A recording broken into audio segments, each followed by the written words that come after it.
If you're enjoying this video, smash that like button, subscribe, and hit the bell. Share it with your friends and let me know in the comments where you're watching from. Every like and subscribe helps the channel grow.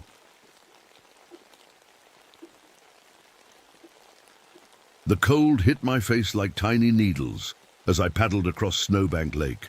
Something was wrong, dead wrong. The woods were too quiet, like they were holding their breath, waiting for something terrible to happen. My name is Marianne Foster.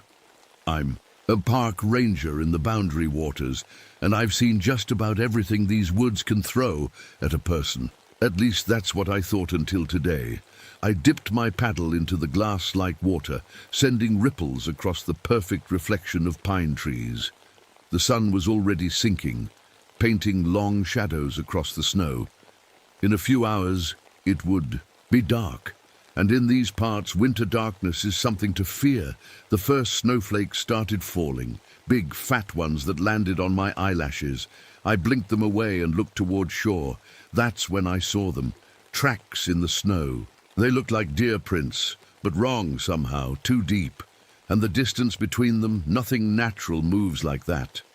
My radio crackled to life, startling me. Attention all rangers. Weather update. Blizzard warning issued for tonight. Repeat. Blizzard warning. All personnel return to station immediately. I frowned. The storm wasn't supposed to hit for another 3 days. I glanced at the sky.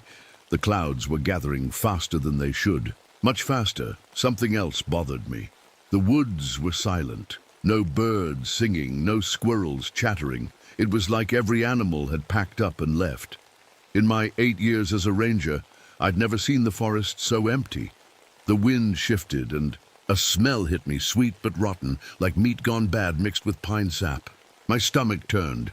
I steered my canoe toward a small inlet where I knew there was an old hunter's cabin. As I got closer, I could see the door swinging open in the wind. That wasn't right. Nobody leaves doors open in this cold.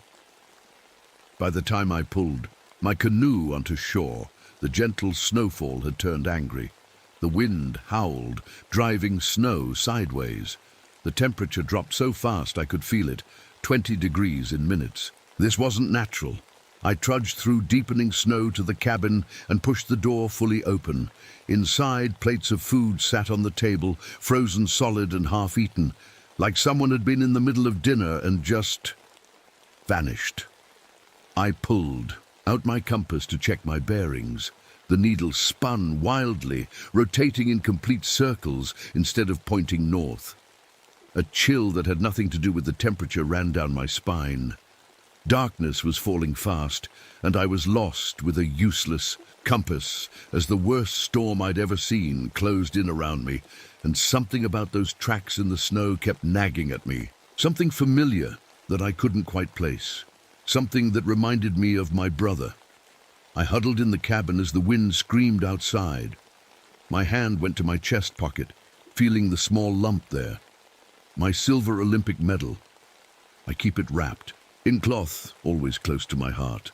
A reminder that I'm strong, that I can survive anything, well, almost anything. I used to be someone else before I became a ranger.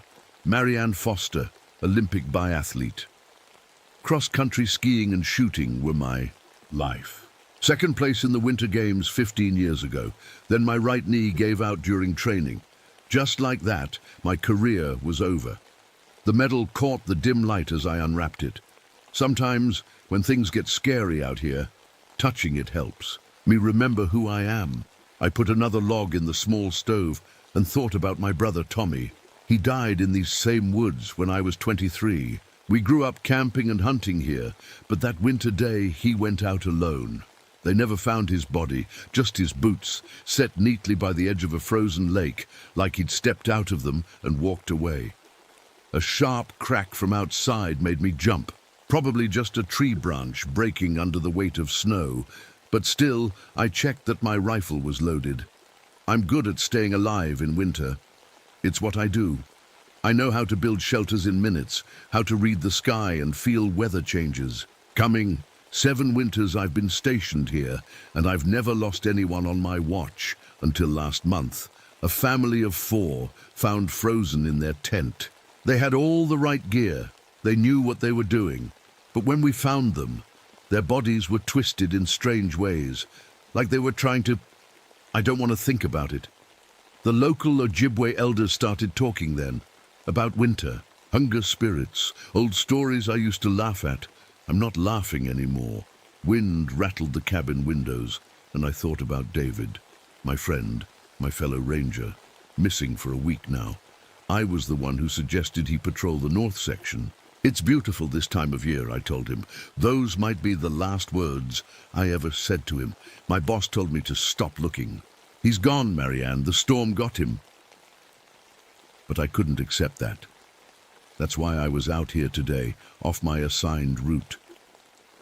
Looking for any sign of David. I couldn't sleep, so I stared at the ceiling. Every night for the past week, I've had the same dream. I'm so hungry, hungrier than I've ever been, and I'm eating something raw, something I shouldn't eat. I always wake up with the taste of blood in my mouth, though I never find any cuts. The wind suddenly died down. The silence was worse than the howling. I pulled on my coat and boots.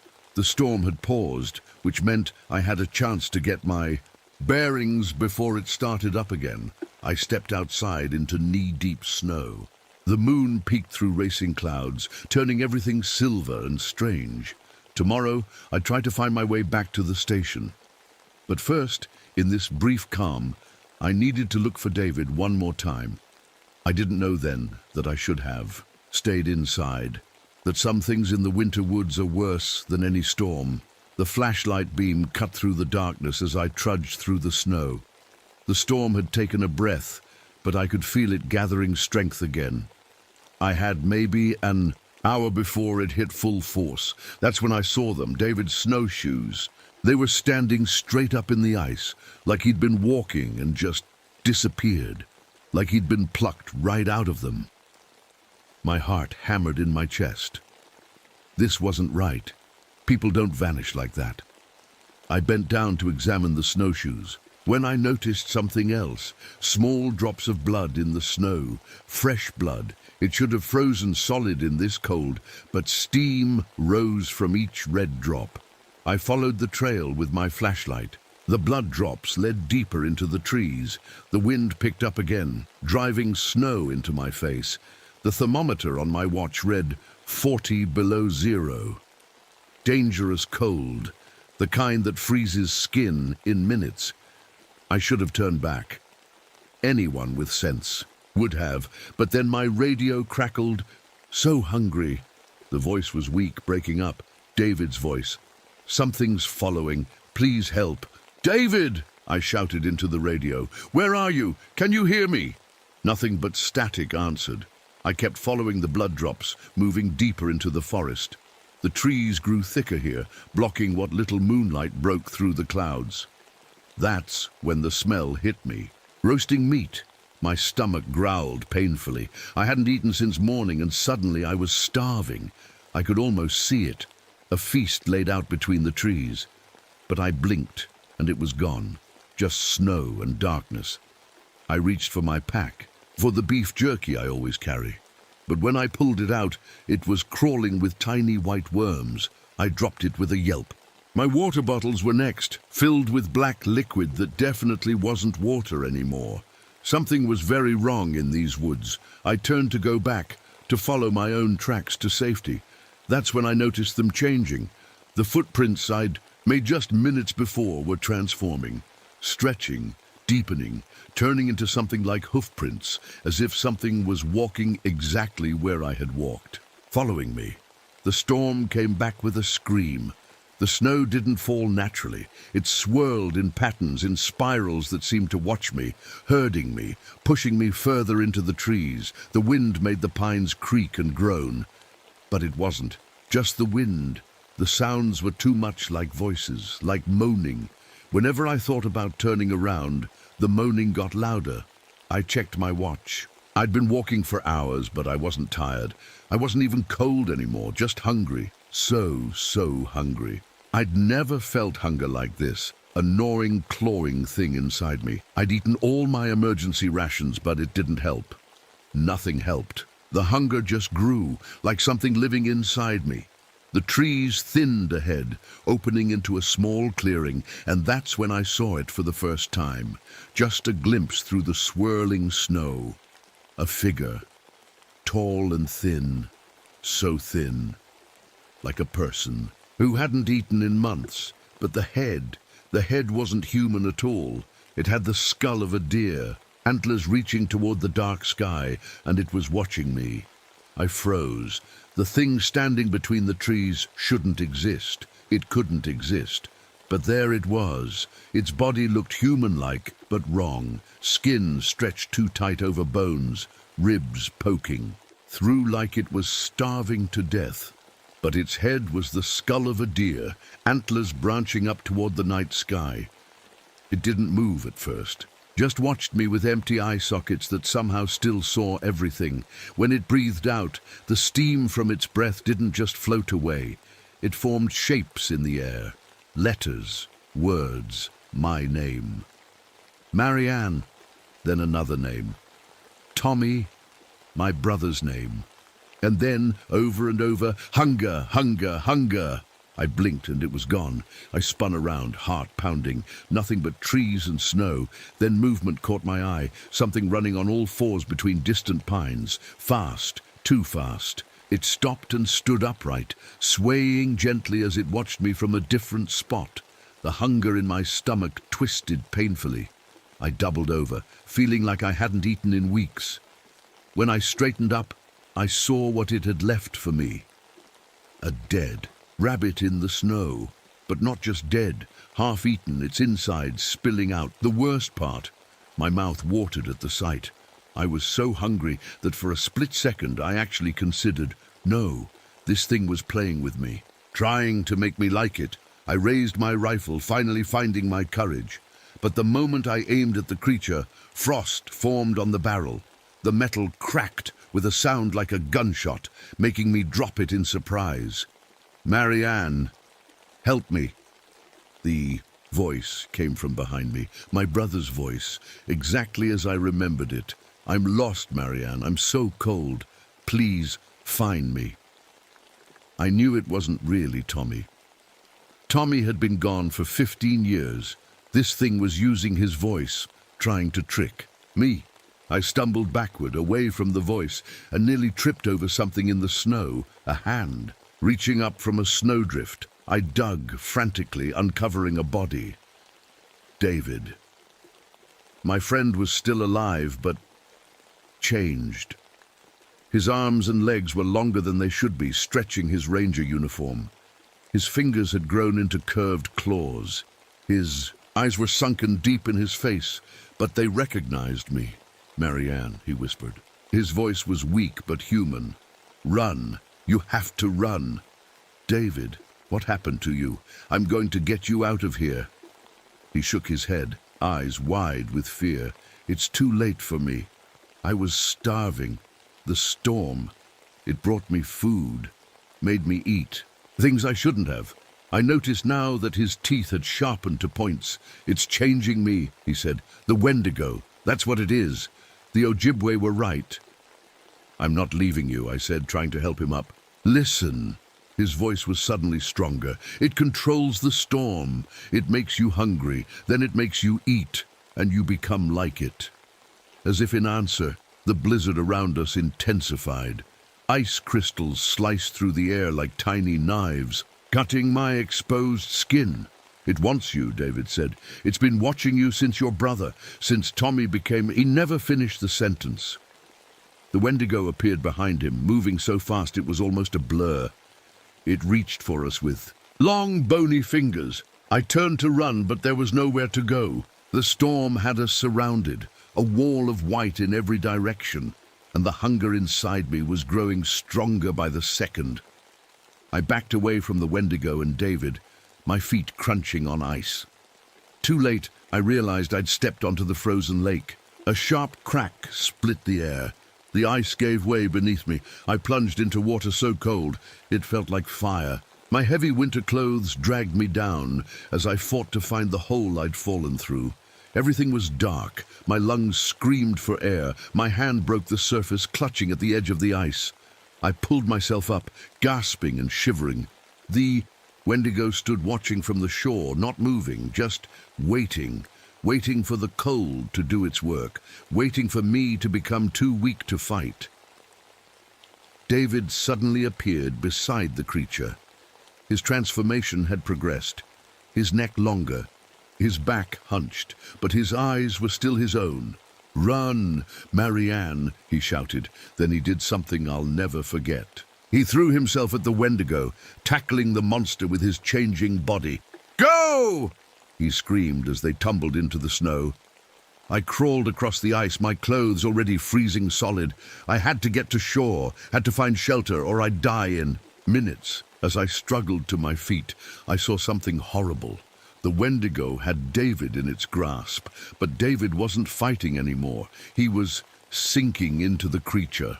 His face pressed against the Wendigo's chest, visible for a moment beneath its skin, like he was behind frosted glass. Then he disappeared completely. It had absorbed him. I stumbled through the snow, knowing the creature would come for me next. My thoughts moved slowly through my freezing brain. I needed shelter, I needed fire, I needed a weapon. My hand touched the lump in my breast pocket, my silver medal. An old memory surfaced. My grandmother, an Ojibwe elder telling stories by the fire. "Silver burns the winter spirits," she had said. "That's why we wear silver jewelry in the deep cold months." I'd thought it was just a pretty story. Now I wondered. I found a small cave formed by fallen trees covered in snow. Inside, I worked quickly despite my numb fingers. I pulled out my emergency stove and melted my silver medal. Using bullet molds from my hunting kit, I formed 2 silver bullets. They wouldn't fit my rifle, but they would fit my flare gun. Outside, the storm had reached impossible strength. The temperature dropped, so low that my tears froze on my cheeks. The Wendigo was angry. I set my trap. I built a small shelter outside the cave entrance. Inside it, I left my ranger hat and coat, stuffed with snow to look like a person. Then I waited in the cave, flare gun loaded with silver. It didn't take long. The storm parted like a curtain as the Wendigo approached my fake shelter. It moved, cautiously now, sensing a trap perhaps. But hunger drove it forward, hunger for me. As it tore apart the empty shelter, I stepped out from hiding and raised my flare gun. The Wendigo turned, lightning fast. In the moonlight, I saw something I hadn't noticed before. A scar on its wrist, a small curved mark, exactly like the scar my brother Tommy had gotten when we were kids. We'd been carving our initials into a tree, and he'd slipped with the knife. The truth hit me like a physical blow. This creature had once been my brother. Somehow, 15 years ago, lost in these woods, Tommy had become this. The Wendigo that had once been my brother stepped toward me. Its breath formed words again. "Join me, Marianne, always hungry, never alone." For a moment I hesitated. This was Tommy, my little brother. But no, Tommy was gone. This was just the thing that had consumed him. The creature lunged. I fired. The silver flare hit it square in the chest. For a second, nothing happened. Then light began to glow from inside it, spreading through its body like cracks in ice. The Wendigo threw back its antlered head and made a sound I'll never forget. Part scream, part howl. It began to dissolve, breaking apart like smoke in the wind. The storm died with it, snowflakes hanging suspended in the suddenly still air before, gently falling to the ground. I collapsed in the snow, exhausted beyond words. When search teams found me the next morning, I told them I'd gotten lost in the storm. Nothing more. That was 3 months ago. I'm still a ranger here in the Boundary Waters, but I've made some changes. New protocol requires all rangers to wear silver tokens on patrol. Mine is a small medallion melted from what was left of my Olympic medal. The forest feels different now. quieter in a peaceful way, not the unnatural silence from before. But sometimes, on the coldest nights, I hear scratching at my cabin door, and each morning after those nights, I find strange, elongated footprints in the snow outside. They say, hunger like that doesn't die easily. It just waits for its next chance. I keep my silver close, and I never ever go out alone in the winter woods.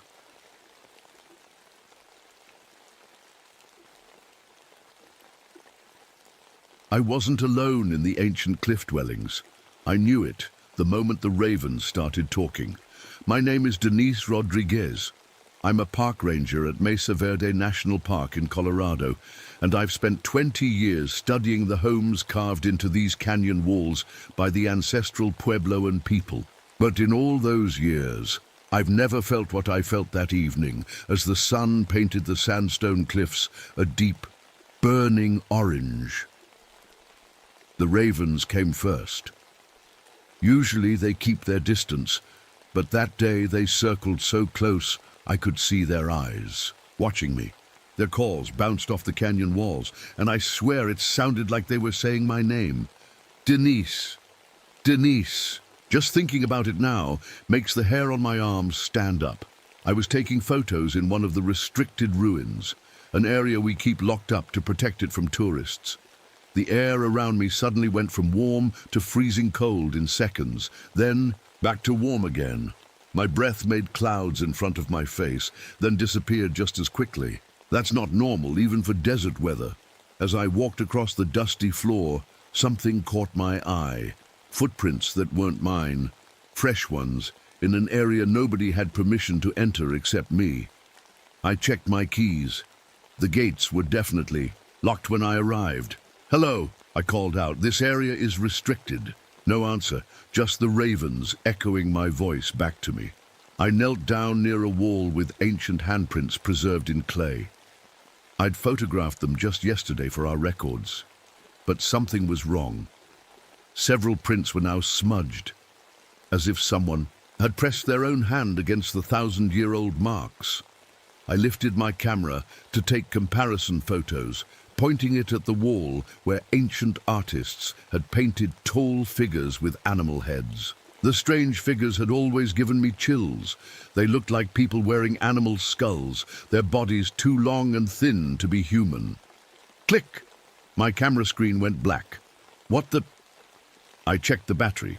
Full charge this morning, now completely dead. This was the third time this week my electronics had failed around these specific drawings. As I turned to leave, something crunched under my boot. I looked down and froze. Pottery shards, fresh breaks, the edges still sharp, but the design on them, a specific black and white pattern, matched pottery made 1,000 years ago. I picked up a piece carefully. This wasn't a modern fake. The materials, the craftsmanship, it was either an impossible find or an impossible replica. Either way, it shouldn't exist. My radio crackled suddenly, making me jump. "Ya'ate, she hastin," a voice whispered through the static. I know enough Navajo to recognize a greeting, but none of our current staff speak the language. Before I could respond, the radio went silent again. The sun was setting fast now, casting long shadows across Chapin Mesa. I needed to head back, but movement at the edge of the ruins caught my eye.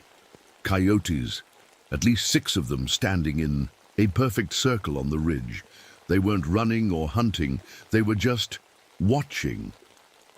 As I stared, one moved to a different position and another immediately took its place, like guards changing shifts.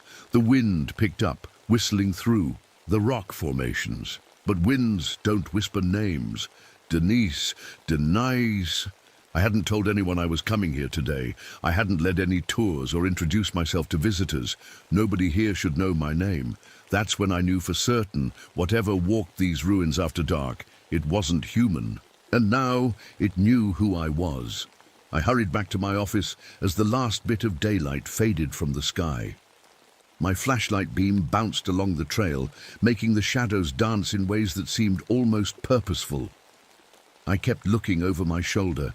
unable to shake the feeling of being watched. Once inside, I locked the door and pulled out the small white stone figure from my pocket. It was my lucky charm, a gift from an old Hopi man named Thomas when I first started working with Native American communities. It looked like a simple doll, carved from white stone. Always know your own face in these canyons, he had told me. I never fully understood what he meant until recently. I placed the figure on my desk next to my journal. The journal was thick, with notes, newspaper clippings, and strange stories I'd been collecting for years. Stories about people who change shapes, people who steal faces. I didn't start out looking for these stories. I came to Mesa Verde 3 years ago after leaving my job at Canyon de Chelly National Monument. I loved working there until I started noticing problems with how artifacts were being handled. Some would disappear, then reappear in different places. Others would show signs of being touched or moved when the storage rooms were supposed to be locked. When I reported it, my boss just smiled and said I was being paranoid. Old buildings make things shift, he told me. But I knew better. Someone or something was touching those artifacts at night. So I requested a transfer to Mesa Verde, a fresh start. But the strange things followed me here too. I opened my journal and added today's date. Below it, I wrote about the ravens, the footprints, and the pottery shards. Then I added a note about my dream last night, the third this week, where I was wearing someone else's face like a mask. I woke up with a nosebleed again, and 3 long scratches on my arm that I don't remember getting. As I wrote, my hand shook slightly. 3 weeks ago, my friend and fellow researcher Dr. Wilson went missing while exploring a newly discovered kiva, an underground ceremonial room. The search teams found nothing but his glasses, sitting perfectly folded on a rock. No footprints leading away, no signs of an animal attack. He just vanished. But yesterday, a tourist family told me their little boy had been talking to the nice glasses man named Wilson near the visitor center. When they pointed to where their son had been playing, no one was there. I flipped through my notes from the past month. The weather patterns had been strange, sudden drops in temperature, winds that changed direction instantly. Wildlife was behaving oddly too, and visitors kept reporting feeling uneasy, like they were being followed. My eyes fell on a small bundle next to my office door. Another protection charm, probably left by one of the local indigenous staff members. They'd been leaving them for weeks now, little bags of herbs, braided grass, small carved stones. They never said anything about them, just left them silently. I'd collected them all, not wanting to seem ungrateful, though I wasn't sure what they were protecting me from, until... Now I pulled up the security camera footage on my computer. I'd installed extra cameras around the ruins after noticing artifacts moved overnight despite the locked gates. Most of the footage showed nothing unusual, but then I spotted something that made my stomach twist. One of our tour guides, Mark, walking through the main path. Except something was wrong with how he moved. His legs bent at slightly wrong angles, his arms swung too far. And when he turned toward the camera, his smile stretched just a little too wide for his face. But the strangest thing, according to the schedule, Mark wasn't even working yesterday when this footage was recorded. My phone buzzed with a text. It was from Dr. Wilson's number. "I see you looking for me. Stop." He's watching through my eyes now. I dropped the phone, like it had burned me. Wilson had been missing for 3 weeks. His phone was never found. I picked it up again with shaking hands and texted back, "Where are you?" The reply came instantly. "Everywhere, nowhere. I'm becoming him, Denise, or he's becoming me. I can't tell anymore." My face hurts. A cold feeling crept up my spine as I remembered my grandmother's warnings. She claimed to be part Spanish, part Puebloan, though she never knew exactly which tribe. She taught me protection rituals when I was a child, how to cleanse a space with sage, how to recognize signs of skinwalkers. I'd always thought they were just stories meant to keep children from wandering off alone. Now I wasn't so sure. My grandmother's voice echoed in my memory. A skinwalker can take your face while you sleep. That's why you must always know your own face. I looked down at the white stone figure on my desk. For the first time, I noticed tiny cracks forming across its smooth surface. I didn't sleep that night. The text messages from Wilson's phone had stopped, but that only made me more worried. I spent hours reviewing security footage, looking for anything unusual. By morning, my eyes burned from staring at the screen, but I'd found something. Several somethings, actually. Staff members appearing, on camera with movements that weren't quite right.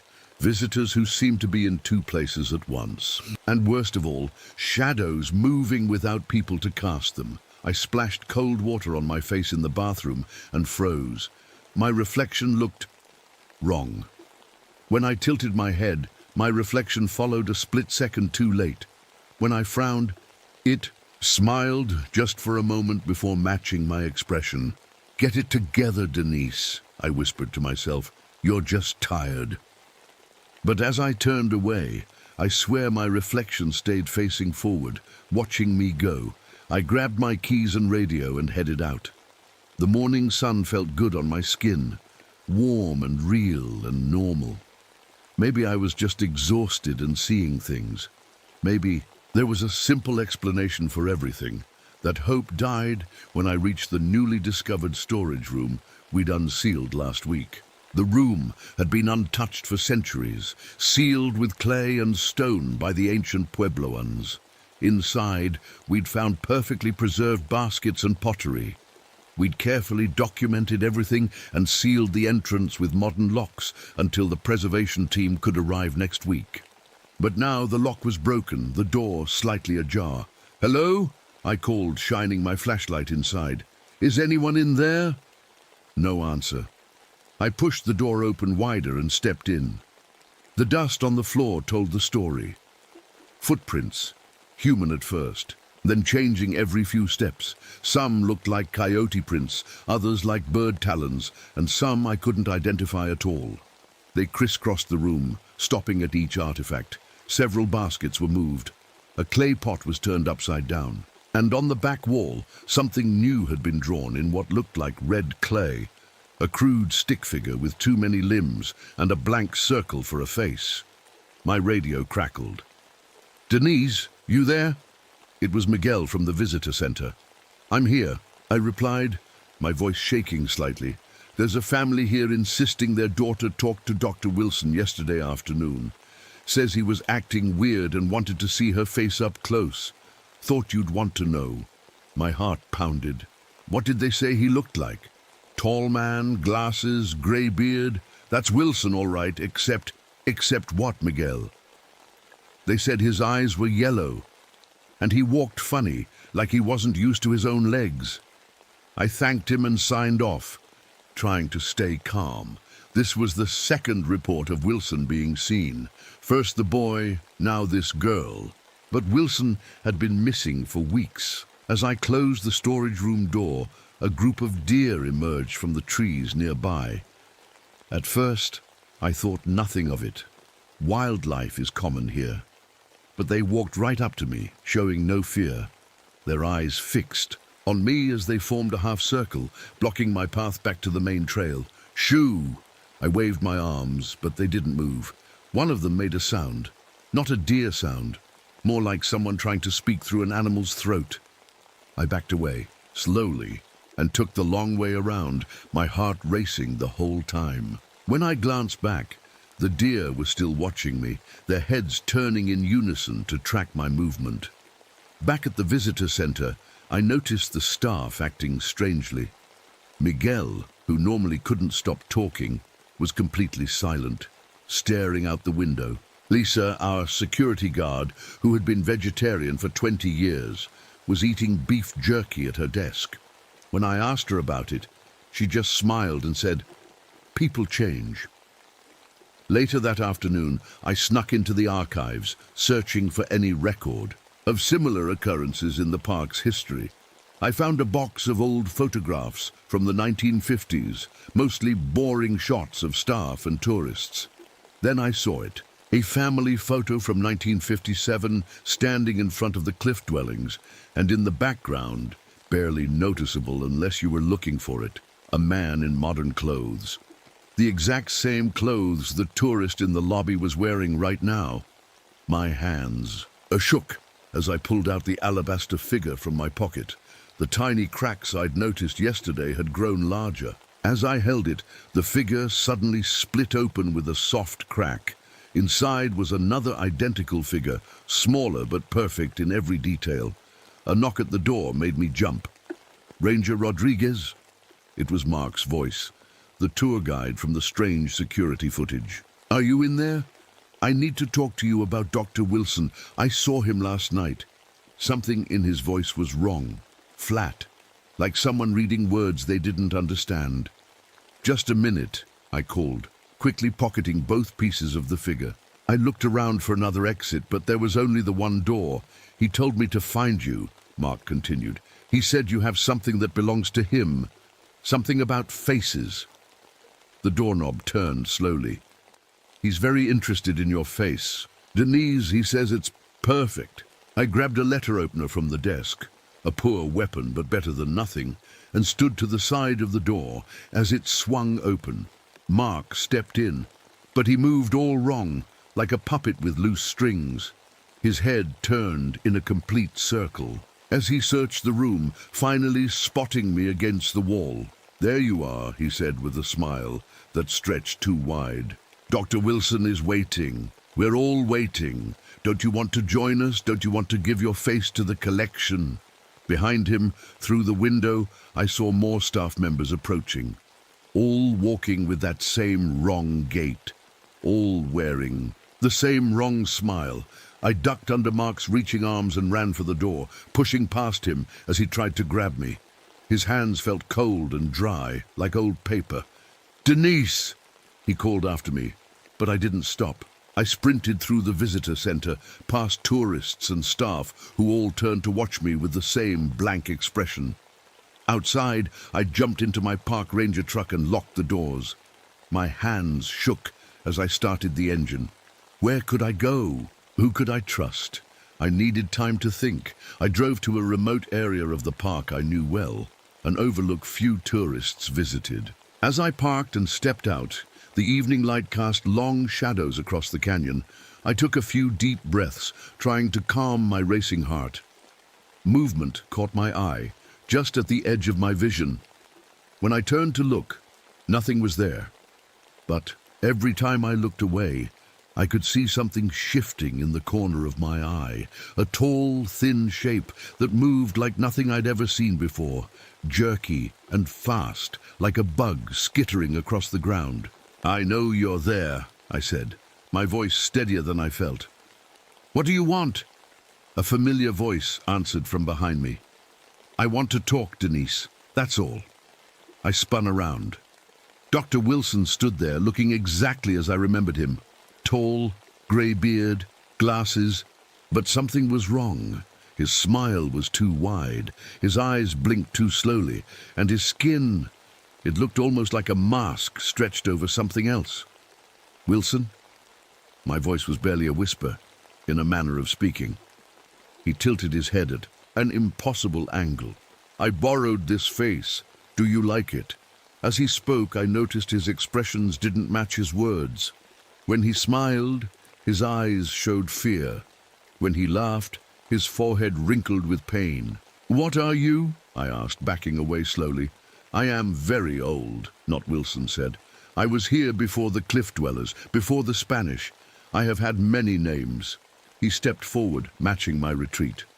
"The Navajo call me Skinwalker. Others call me Wendigo or Shapeshifter. Names don't matter, only faces matter."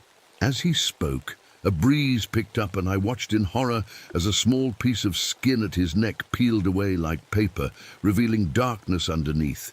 He pressed it back casually, smoothing it like you'd smooth a wrinkled shirt. "Where is the real Wilson?" I demanded. Not Wilson smiled, still here, watching, screaming sometimes. He tapped his own forehead. "He sees what I see, feels what I feel, but he can't control anything anymore." I clutched the broken alabaster figure in my pocket. "What do you want from me?" "Your face would make a fine addition to my collection." He gestured vaguely toward the north. "I have so many now. Staff, tourists, even a few children. Such elastic faces children have. Easy to wear." My stomach turned at his words. "You're stealing people's faces, wearing them." "Not stealing," he corrected, looking offended. "Collecting. Preserving. Some collectors prefer butterflies or stamps. I prefer faces." His smile dropped suddenly. "And I need yours. You see too much. Know too much." He took another step toward me, and in the fading light I saw his shadow. It didn't match his shape. It was longer, with too many limbs reaching out in all directions. I pulled out my phone and snapped a picture quickly. The flash made him flinch. When I looked at the screen, my blood ran cold. The photo showed not Wilson, but a blurred figure with elongated limbs and no face, just a blank space where features should be. "That's not polite," he hissed, his voice changing, becoming deeper and raspy. "Cameras can't capture my true nature." "Stay back," I warned, though I had nothing to threaten him with. He laughed, a sound like dry leaves scraping against stone. "Or what? You'll call for help? Who would come? Half the staff wear my faces now." As if to prove his point, I saw movement all around us. Park rangers, tour guides, security staff, all emerging from the trees, all moving with that same wrong gait, all wearing that same wrong smile. And then I saw something that made my heart stop. Myself. A perfect copy of me, walking among them, wearing my uniform, my face. But the eyes were all wrong. "How?" I couldn't finish the question. "I only need to see a face once to wear it," the skinwalker explained. "I've been wearing yours at night while you sleep, walking among the tourists, learning your habits, your voice." He gestured to my double. "She's not as good as the original, of course. I need your actual face for that." My double smiled at me, the expression hollow and mechanical. The skinwalker wearing Wilson's face began to change before my eyes. The skin around his mouth stretched, then split. Beneath it was nothing but darkness. His movements became more fluid, less human. He grew taller, limbs extending like a spider's. "No more games," he said, his voice now a chorus of different tones speaking together. "Give me your face, Denise Rodriguez." I turned and ran, heart pounding in my chest. Behind me I heard many footsteps giving chase. I didn't look back. I couldn't. I knew what I would see, a horde of familiar faces with empty eyes, all controlled by the skinwalker. I headed for the ancient ruins, my flashlight beam bouncing wildly ahead of me. I had one chance, the old kiva we discovered last month, where Wilson had disappeared. Something about that place was important. Something about it had drawn both Wilson and the skinwalker. As I ran, I heard my own voice calling my name from the darkness. "Denise, don't run from yourself. Everyone joins the collection eventually." I ducked under Mark's reaching arms and ran for the door, pushing past him as he tried to grab me. His hands felt cold and dry like old paper. "Denise," he called after me, but I didn't stop. I sprinted through the visitor center, past tourists and staff, who all turned to watch me with the same blank expression. Outside, I jumped into my park ranger truck and locked the doors. My hands shook as I started the engine. Where could I go? Who could I trust?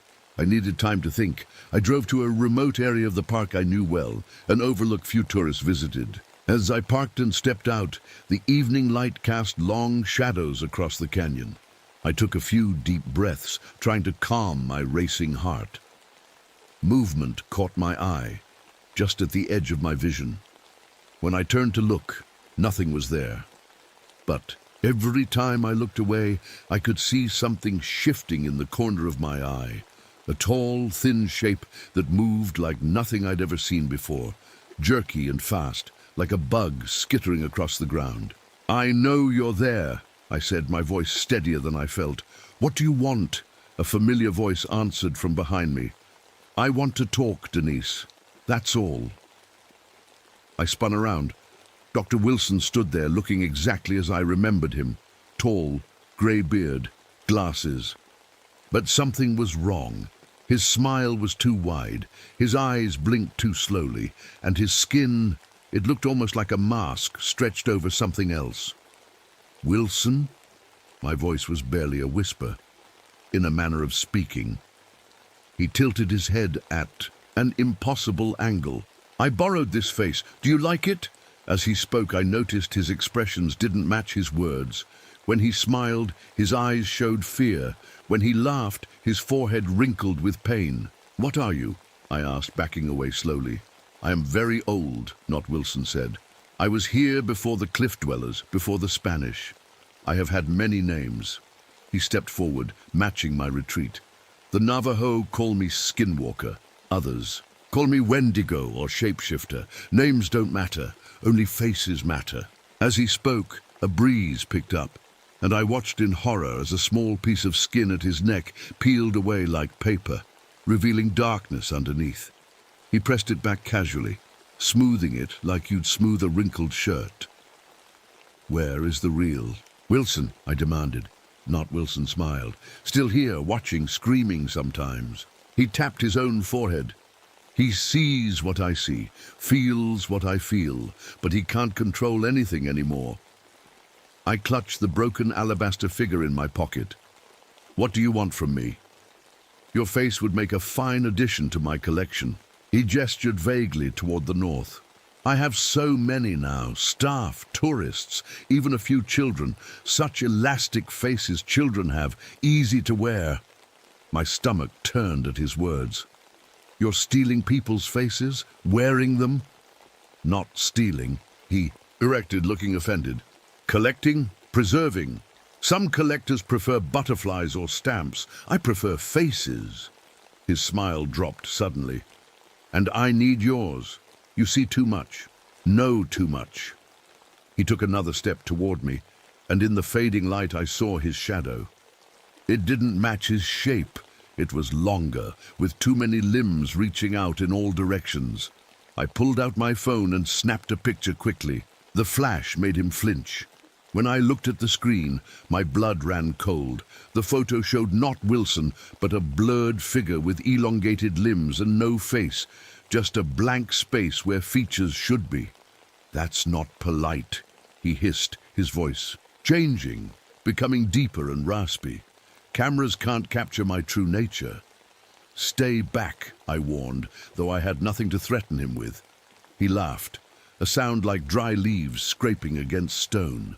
Oh, what? You'll call for help? Who would come? Half the staff wear my faces now. As if to prove his point, I saw movement all around us. Park rangers, tour guides, security staff, all emerging from the trees, all moving with that same wrong. A gate, all wearing that same wrong smile. And then I saw something that made my heart stop. Myself. A perfect copy of me, walking among them, wearing my uniform, my face. But the eyes were all wrong. How?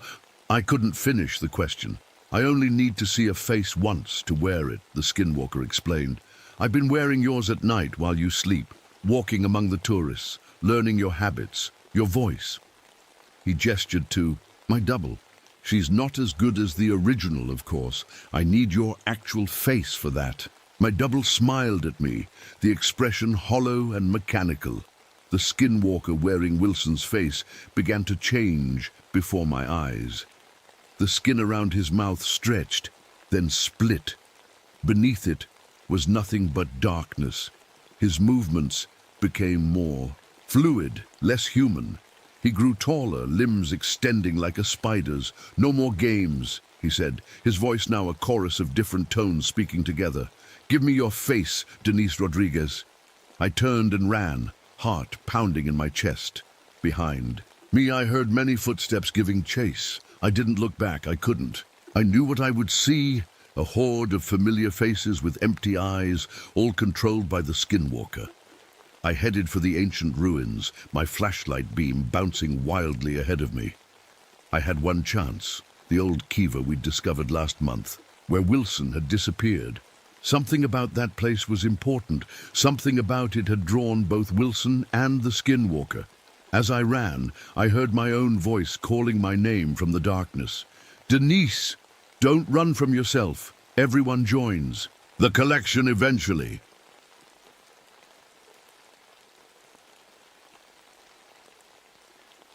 I knew I was in trouble when I heard the rocks singing. I've been in caves for most of my life, and rocks aren't supposed to sing. They don't make musical notes like someone playing a piano deep underground. But that's exactly what I heard that day, 700 feet below, where the tourists walk in Carlsbad Caverns. My name is Fred Gaines. I'm 45, and I've been a park ranger here for 8 years. Before that, I worked in mines until a tunnel fell in on me. I was stuck in the dark for 6 days, breathing bad air, wondering if I'd ever see daylight again. 6 days alone with nothing but the weight of the mountain above me and thoughts of my wife Linda and our little girl Emily waiting at home. But they weren't waiting. While rescue teams were digging me out, a flood washed their car off a bridge. That's why I make myself go into tight spaces now. Some call it facing your fears. I call it punishment. Control to Ranger Gaines. Check-in time. Over. My radio crackled with a faraway voice. Gaines here. Still mapping the new section. Everything's fine. I lied. Nothing was fine about this place. My headlight showed a room bigger than any we'd found before. The icicle-shaped rocks hanging from the ceiling weren't scattered like they should be. They made perfect patterns, circles, triangles, and shapes with perfect corners. Nature doesn't do that. I looked at my depth meter and frowned. It said I was nearly 3,000 feet down. Impossible, since we knew Carlsbad only went down to 1,600 feet. I tapped the meter. Must be broken, but it wasn't just the depth that bothered me. It was the heat. Caves get colder the deeper you go, not hotter. Yet sweat ran down my back, soaking my shirt. The air felt thick, like trying to breathe through a wet towel. I bent down to look at a strange mark on the cave floor. It looked like a painting, simple figures standing around what might be a fire or a hole. Last week, I'd sent similar paintings to be tested, and the results made no sense. 65 million years old. That's older than people should be. The lab said the samples must be dirty. Something moved above me. Bats, hundreds of them, flying in a perfect spiral overhead. Then, as if someone had turned off a switch, they all vanished into a crack in the wall barely big enough for my hand. Took out my tape recorder. October 12th, 1972, still exploring new rooms, strange rock formations and weird bat behavior noted. I spoke quietly, but my voice echoed back with extra whispers I hadn't made. When I played it back later, those whispers would form words in languages I didn't know. That's when I saw it, half stuck in the wall like it had grown there. An old mining pick, its wooden handle turned to stone. I reached to touch it, and the ground under my feet shook in perfect steady beats. 1, 2, 3, 4, like footsteps coming closer. Then nothing. I pulled the old watch from my shirt pocket. Inside was the picture of Linda and Emily, smiling, from happier days. I never opened it underground, just a silly ranger superstition. But right then, I needed to see their faces. The earth shook again, but differently. A single hard jolt that almost knocked me down. When my light stopped shaking, I froze. The cave had changed. The passage I'd come through was gone, now just solid rock. And my map, carefully drawn over hours, now showed paths that led nowhere and tunnels that couldn't exist. I was all alone, in a cave that seemed to breathe and move, and something down here knew I was watching. People always ask why I came back to caves after what happened at Blue Mesa Mine. They think I'm brave, or maybe just crazy. Truth is, I'm trying to make peace with the dark. It's not working out so well. The doctor the mining company sent me to said I had trauma, surviving the cave-in, only to learn my family was gone. He gave me pills for the panic attacks, small white tablets that make the fear less sharp when the walls start closing in. I keep them in my pocket, but don't take them much. Down here, being scared keeps you alert. After the funeral, I couldn't. work in mines anymore. Too many bad dreams about rocks falling and air running out. I sold our house in Colorado, packed the few things I wanted to keep, and drove south until I got to New Mexico. When I saw they needed rangers at Carlsbad Caverns, something clicked. Face what scares you, right? My first year as a ranger, I stayed above ground. I worked at the visitor center, fixed trails, anything to avoid going down into the caves. Then one day, a little boy got lost from his tour group. 8 years old, wandered off by himself. Nobody noticed for 20 minutes. I knew right where he'd be. There's a small room off the main tour path with crystals that glow blue when light hits them. It's pretty but easy to miss if you don't know it's there. The boy was sitting on the ground, looking up at the crystals when I found him. They're talking to each other, he whispered when I knelt beside him. Can't you hear them? Kids say strange things, but the way he said it stuck with me. That night I went back to that spot alone and just listened. Nothing at first, then something. Not words exactly, but patterns in the water drops, rhythms too perfect to be random. That was the start of my secret research. I began collecting stories, old newspapers, diaries from early explorers, local legends. The Native Americans nearby have stories about those who live below, spirits that guard paths to the center of the earth. Early Spanish explorers wrote about hearing voices from deep cracks, calling their names. Most rangers laugh at ideas about a hollow earth. Science says it's impossible. The middle of our planet is solid iron surrounded by hot, melted rock. But science also says caves don't change shape overnight, and I've seen that happen with my own eyes. I've mapped every part of the public areas and most of the off-limits zones too. The walls of my apartment are covered with detailed maps, matched with reports of strange happenings. People go missing around major cave systems every 17 years all over the world. Not just here. Places like Mammoth Cave in Kentucky, caves in France, Vietnam. The pattern is there if you know how to look. Last month, I found something in the old park files, a journal from 1936 belonging to Dr. Howard Spencer, who came to study the caverns. His last entry described perfect shapes that shouldn't form, naturally in a newly found room. The next day, he went into the cave with 2 guides and never came out. The official report called it an accident, unsafe passages, inexperienced explorers. But Spencer had studied caves for 30 years. The journal had rough maps to areas we've never officially recorded. That's what led me here, following the path of a man who vanished 36 years ago. You're chasing ghosts again, Fred, my boss said when I asked permission for this solo mapping trip. Just be careful down there. Our equipment's been giving weird readings lately. He didn't know the half of it. The local guides who sometimes work with us have been refusing to enter certain areas. Manuel, who's led tours here for decades, pressed a small carved stone into my hand last week. Protection, he said simply. Some lines were not meant to be crossed. I should have listened, but wanting to know is a powerful thing, especially when you've got nothing left to lose. As I felt the small stone charm in my pocket, I remembered the dreams I'd been having lately. Huge underground cities made of black glass and crystal, filled with figures made of living shadow.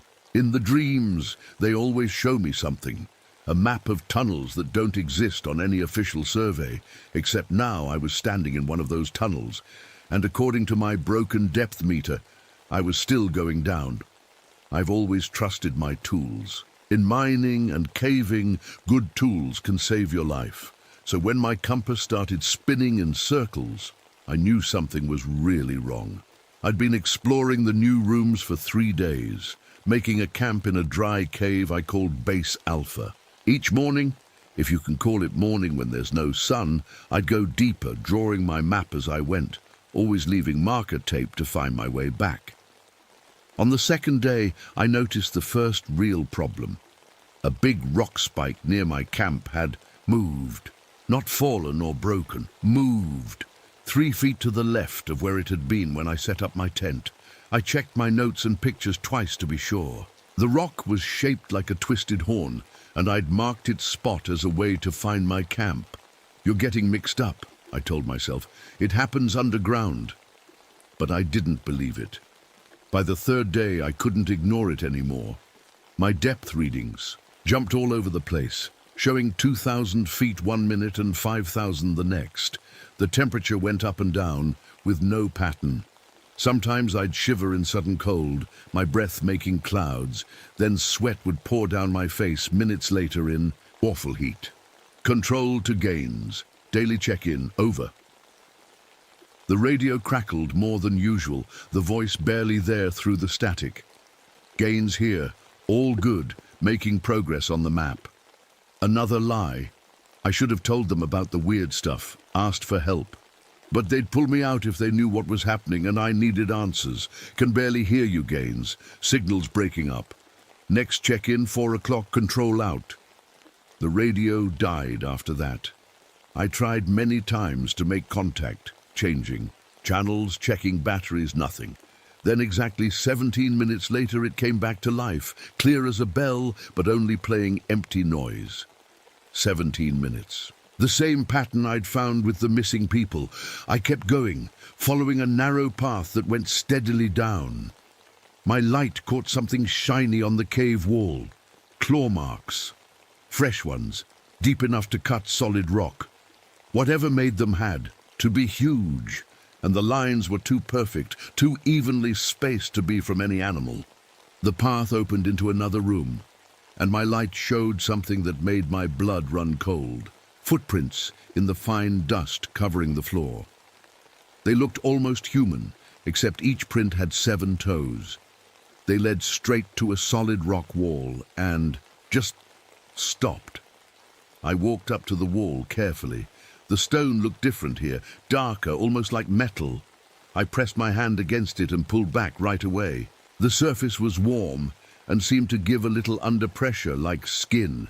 When I looked at my hand, it was covered with a fine, oily dust that sparkled under my light. I wiped it off quickly on my pants, but my skin tingled where it had touched. Took samples of the wall stuff in small bottles. When I labeled them with the time, 3:15 p.m., I noticed something odd about my watch. The second hand moved in jerks, sometimes racing ahead, sometimes nearly stopping. I checked my backup. Clock. According to that, I'd been in this room for over 3 hours, not the 20 minutes I thought. Lost time. Another classic sign from my research. As I turned to leave, my boot kicked something hard that skidded across the floor. I picked it up. A hard hat, standard Park Service issue. The name Rodriguez was written on the brim. Miguel Rodriguez, one of our workers who'd called in sick the past week. The helmet was squashed flat, like squeezed by a giant hand, yet the room ceiling was at least 15 feet high. My heart pounding, I stuffed the crushed hard hat into my pack. Proof. Something real to show when I got back to the surface. If I got back to the surface, I looked at my map, trying to figure out where I was. The paths I'd carefully drawn had changed again. New tunnels appeared where none had been before, and marked paths ended suddenly in my notes. I wasn't mapping the cave anymore, I was tracking how it changed. That's when I saw the wall behind me. The bare rock now showed paintings, simple human figures around a thing with tentacles and eyes. One of the human figures wore what looked like a Park Service uniform. The paint was wet when I touched it. The pictures showed rooms ahead that I hadn't been to yet, rooms where something big waited, shown as a swirl of stone and darkness. My mapping equipment beeped loudly. The ground-scanning radar showed something. Massive below, a hole larger than the entire known cave system. It pulsed on the screen like a heartbeat, and it was right under my feet. The first time I saw it, I didn't really see it at all. I was looking at a group of strange crystals when something moved at the edge of my vision. When I turned, nothing was there, just a normal column of rock. But I could have sworn it had been a spike seconds before. Just tricks from the light, I muttered, though my headlight was working fine. The next time I was ready, I pretended to look at my notes. While watching from the corner of my eye, The stone moved, not like rock falling or settling, but like water changing shape when not watched directly. It was playing games with me. "I can see you," I said, my voice bouncing off the walls. "Whatever you are."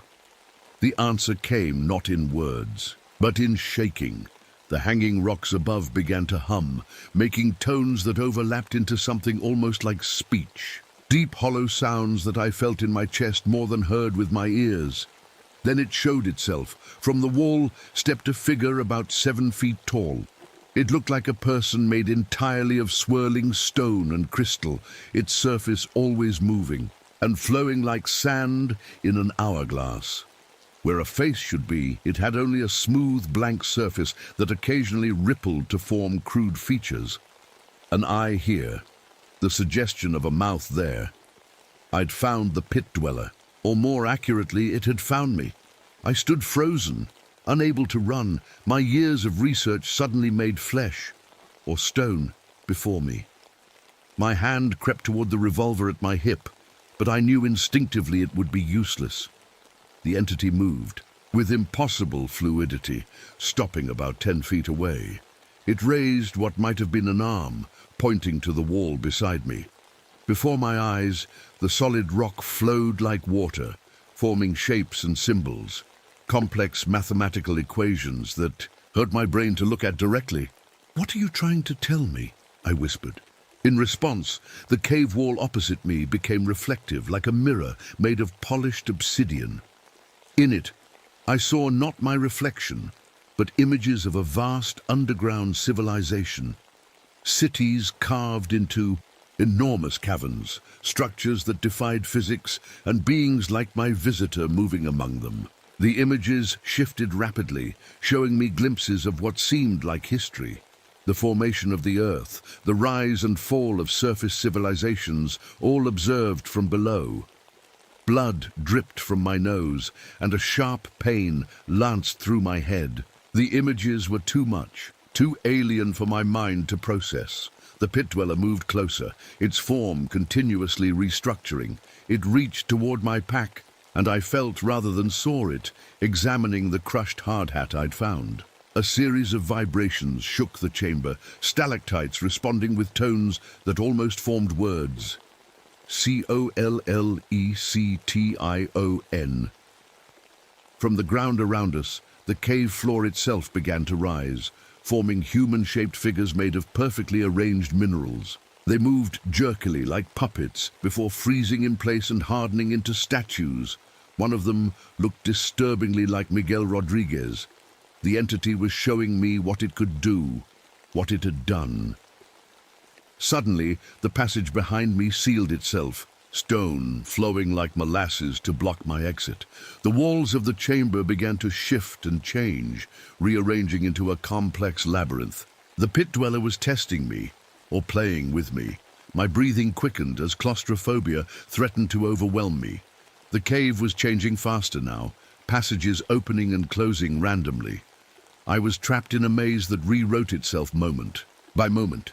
The entity followed at a distance, observing my reactions. When I hesitated at a junction, the wrong passage would seal itself off, nudging me in a specific direction. It was herding me deeper. After what seemed like hours of this twisted game, I found myself in a cathedral-like chamber, bigger than anything I'd seen before. Massive columns stretched to a ceiling lost in darkness. At the center was a perfect circle of water, still as glass and black as ink.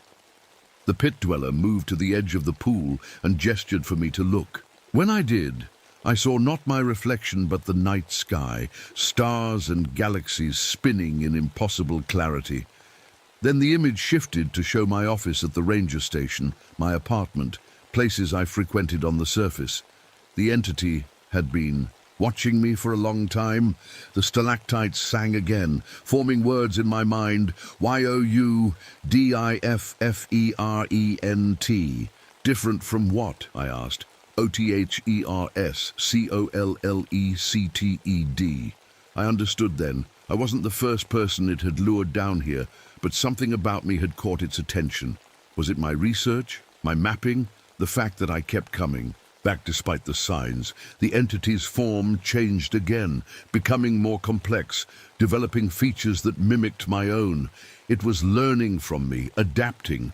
In a sudden, fluid movement, it reached out and touched my forehead.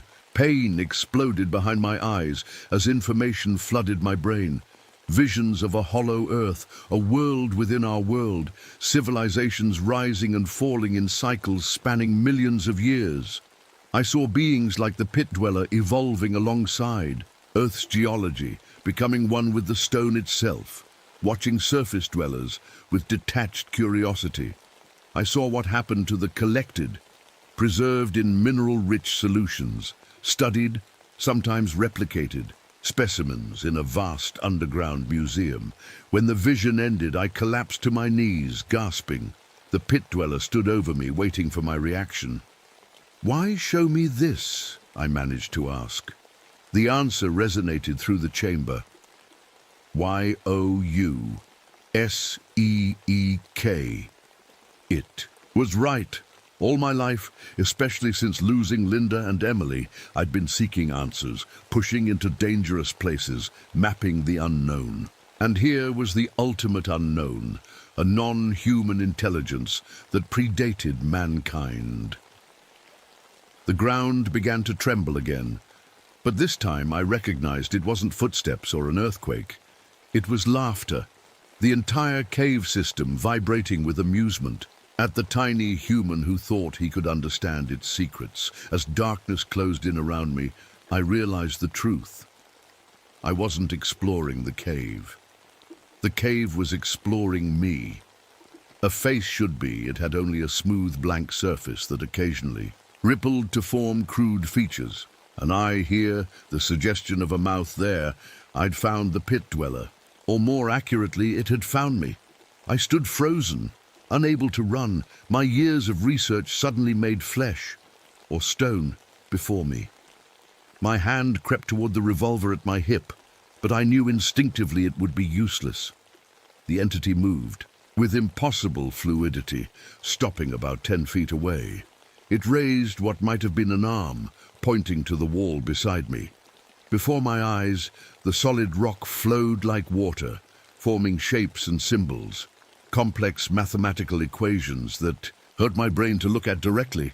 "What are you trying to tell me?" I whispered. In response, the cave wall opposite me became reflective, like a mirror made of polished obsidian.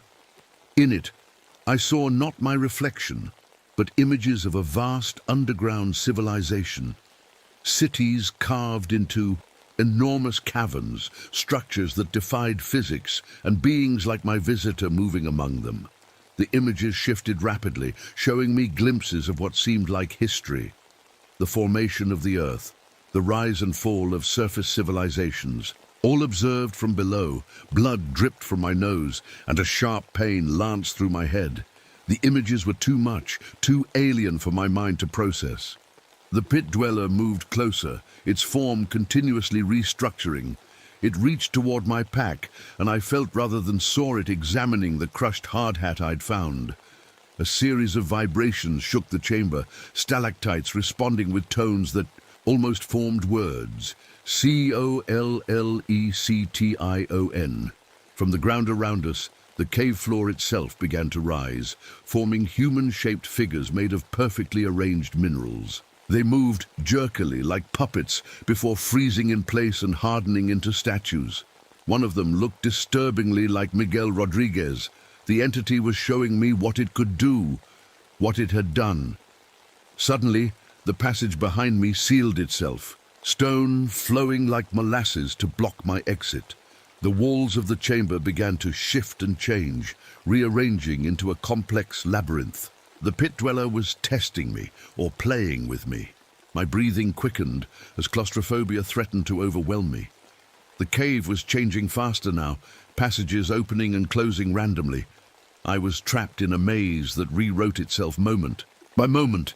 The entity followed at a distance, observing my reactions. When I hesitated at a junction, the wrong passage would seal itself off, nudging me in a specific direction. It was herding me deeper. After what seemed like hours of this twisted game, I found myself in a cathedral-like chamber bigger than anything I'd seen before. Massive columns stretched to a ceiling, lost in darkness. At the center was a perfect circle of water, still as glass and black as ink. The pit dweller moved to the edge of the pool and gestured for me to look. When I did, I saw not my reflection, but the night sky, stars and galaxies spinning in impossible clarity. Then the image shifted to show my office at the ranger station, my apartment, places I frequented on the surface. The entity had been watching me for a long time. The stalactites sang again, forming words in my mind. Y-O-U-D-I-F-F-E-R-E-N-T. Different from what? I asked. O-T-H-E-R-S, C-O-L-L-E-C-T-E-D. I understood then. I wasn't the first person it had lured down here, but something about me had caught its attention. Was it my research? My mapping? The fact that I kept coming back despite the signs? The entity's form changed again, becoming more complex, developing features that mimicked my own. It was learning from me, adapting. In a sudden fluid movement, it reached out and touched my forehead. Pain exploded behind my eyes as information flooded my brain. Visions of a hollow earth, a world within our world, civilizations rising and falling in cycles spanning millions of years. I saw beings like the pit dweller evolving alongside, Earth's geology becoming one with the stone itself, watching surface dwellers with detached curiosity. I saw what happened to the collected, preserved in mineral-rich solutions, studied, sometimes replicated. Specimens in a vast underground museum. When the vision ended, I collapsed to my knees, gasping. The pit dweller stood over me, waiting for my reaction. "Why show me this?" I managed to ask. The answer resonated through the chamber. Y-O-U-S-E-E-K. It was right. All my life, especially since losing Linda and Emily, I'd been seeking answers, pushing into dangerous places, mapping the unknown. And here was the ultimate unknown, a non-human intelligence that predated mankind. The ground began to tremble again, but this time I recognized it wasn't footsteps or an earthquake. It was laughter, the entire cave system vibrating with amusement at the tiny human who thought he could understand its secrets. As darkness closed in around me, I realized the truth. I wasn't exploring the cave. The cave was exploring me. The rocks came down without warning. 1 second I was backing away from the pit dweller, the next. The ceiling crashed down between us in a pile of stone. I jumped for cover, scraping my shoulder raw against the wall as tons of rock smashed where I'd been standing. When the dust cleared, I found myself trapped in a small pocket of the room. My headlight flickered weakly, batteries dying at the worst. Time. The beam caught glints of something in the newly exposed wall, dozens of human shapes frozen in clear crystal, perfectly preserved. I recognized Miguel Rodriguez right away. Next to him was a woman in old-fashioned clothes, and beside her a man in what looked like 1930s gear. Dr. Spencer, I realized with a shock. Dozens more stretched into the darkness, a collection spanning decades, maybe centuries. Panic grabbed at my throat as the walls seemed to press inward. I fumbled for the pills in my pocket, then stopped. I needed the fear now, needed my mind sharp. The space was getting smaller. Not just my imagination, the walls were actually closing in, the stone flowing inward like slow-motion quicksand. The pit dweller wasn't giving up its new specimen so easily. That's when I remembered something from my mining days. Certain types of rock respond to sound. Specific tones can make crystal structures vibrate and eventually break. It was a long shot, but my only chance. I pulled out my tape recorder and turned the playback volume as high as it would go. The strange whispers I'd captured earlier filled the space, but nothing happened. Then I rewound to my own voice. The steady, even tones of my note-taking, the effect was immediate. The stone around me trembled, then paused in its advance. The pit dweller's control was thrown off by the sound of another mind, my voice, my words, my very human patterns of speech. I needed more. I pulled out my emergency flare and struck it against the wall. The bright chemical light and sharp. Crack caused another tremor. Then I remembered the old mining tricks for finding weak spots in tunnel supports, rhythmic tapping that shows hollow spaces. I began to knock on the walls in a steady pattern. Knock, knock, knock, pause, knock, knock, knock, pause. My knuckles bled, but I kept going. The stone shuddered in response, confused by this organized resistance. A crack appeared along one wall, widening as I continued my tapping. Beyond it, I glimpsed another tunnel, one that hadn't been there before. The cave system itself was responding to me now, creating an escape route. Just as hope sparked, tendrils of stone shot from the floor, wrapping around my ankles. Where they touched, burning pains spread as my skin began to crystallize, turning into the same living stone as the entity. I had one last, desperate move. My emergency pack contained an oxygen tank for underwater passages. If mining had taught me anything, it was that compressed gas is dangerous, and flares plus oxygen equal explosion. Sorry about this, I muttered to whatever park official would eventually investigate the damage. I cracked open the valve on the tank and rolled it toward the crystallizing tendrils. Then I pulled the pin on a second emergency flare.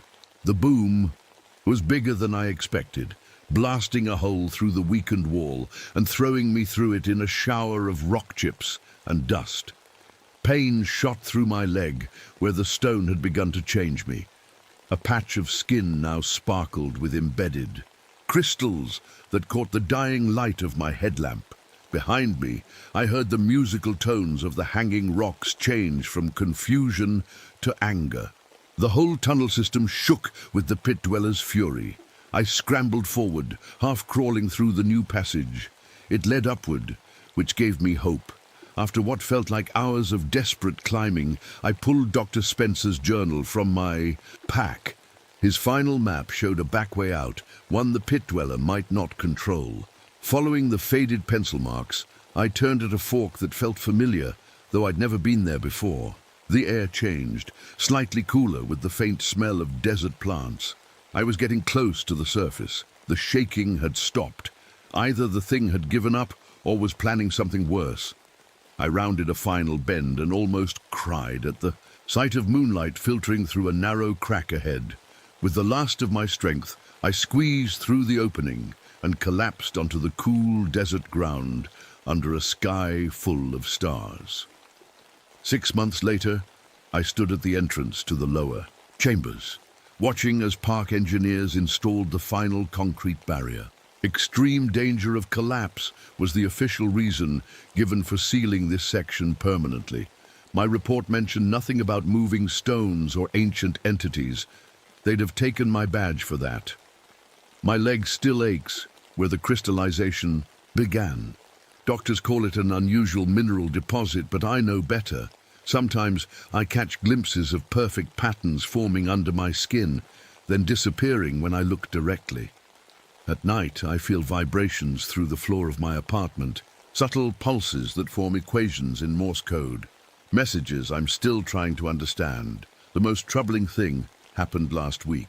The small rocks on my desk, ordinary pebbles collected from around the park, rearranged themselves overnight into a perfect copy of the star chart hanging on my wall.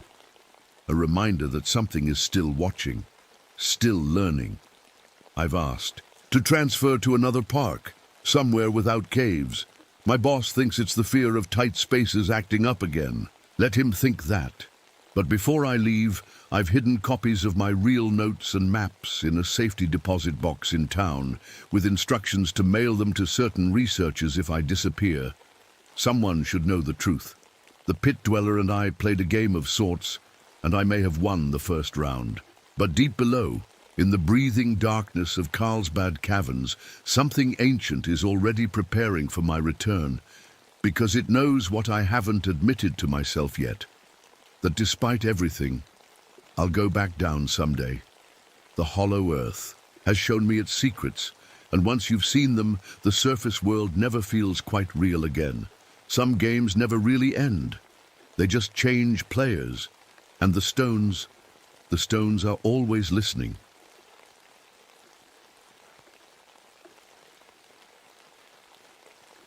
I never believed in monsters until I saw one with my own eyes.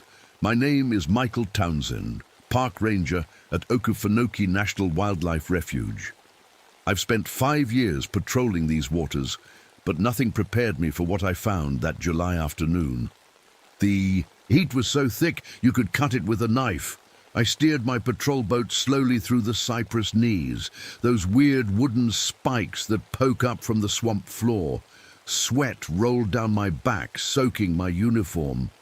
The engine hummed quietly. As I made my way toward Billy's Island for my regular check, something felt off today. I couldn't put my finger on it, but after years in the military tracking enemy movements, I've learned to trust that feeling in my gut. The Spanish moss hung like grey beards from the ancient trees, not moving at all in the dead summer air. Normally, this swamp is never quiet. Frogs croaking, birds calling, insects buzzing. But as I got closer to the island, everything went silent. And I mean dead silent. The kind that makes the hair on your neck stand up. That's when I noticed the water. Usually, the Okefenokee is brown, like weak coffee. But looking over the side of my boat, I saw my reflection in water so still it was like glass. Only the reflection wasn't right. There were no trees in it, no sky, just an empty landscape. I didn't recognize. I blinked hard, thinking the heat was getting to me. When I looked again, the water beneath my boat had turned black.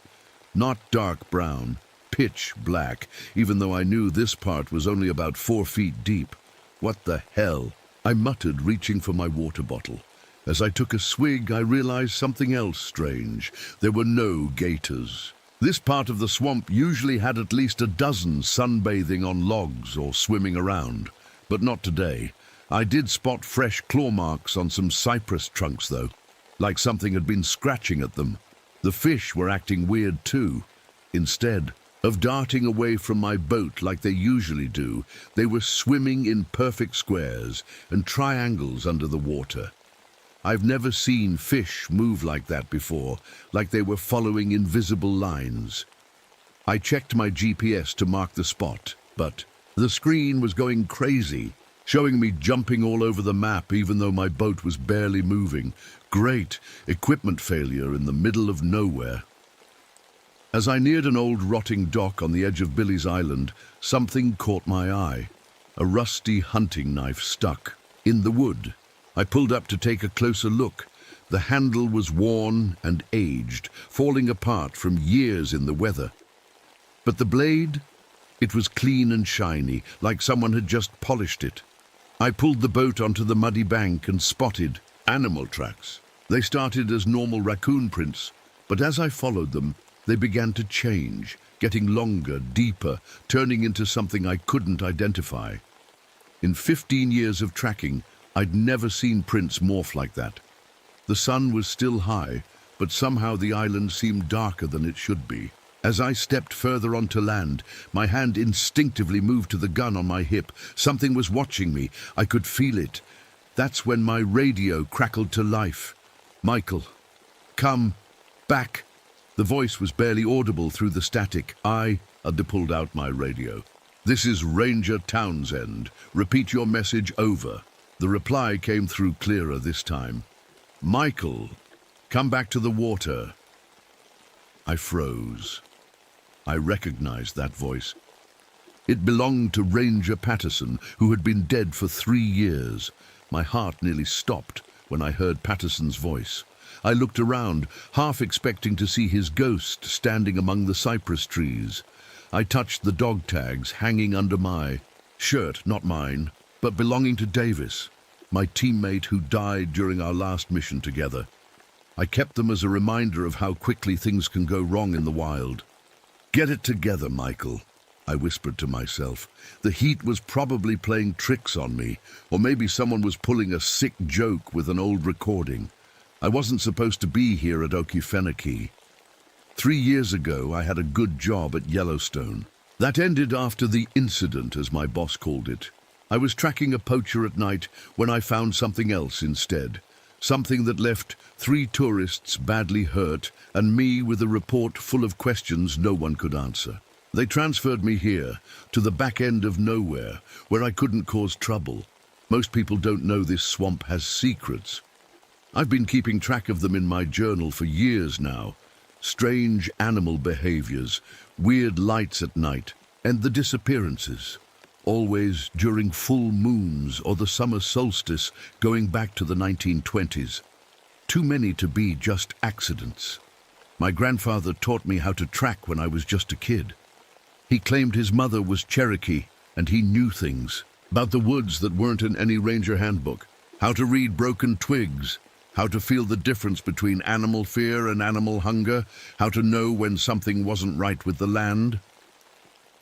I reached into my pocket and felt the special bullets there. Old Martha, the local root doctor, gave them to me after I pulled her grandson from quicksand last winter. She'd melted down silver coins and blessed them with words I couldn't understand. Some things ain't natural in those deep waters, Ranger, she had told me, her eyes serious. When you find it, these might help. I thought she was just a superstitious old woman. Now I wasn't so sure. The other rangers think I'm strange. They've stopped volunteering for night patrols with me after Jacobs, Rodriguez, and Smith all asked. And for transfers, they said I attract trouble. Maybe they're right. My hand moved to the scar on my back, a reminder of my first year here. I told everyone it was a bear attack. The doctor who stitched me up had different questions, though. What kind of bear leaves claw marks like this? He'd asked. I didn't have an answer. Lately, I'd been having the same nightmare over and over, being pulled underwater while something watched from below. I'd wake up gasping for air, my sheets soaked with sweat. Last week, I found old maps of Billy's Island in the station archives. They showed it was once almost twice as big. According to notes in the margins, half the island sank into the swamp overnight in 1954. No explanation, just gone. Standing on the shore now, looking at those strange animal tracks changing shape, I wondered if I was finally going to find answers to the questions that had been haunting me for years, or if I was walking into something I wouldn't be able to escape. I checked my watch.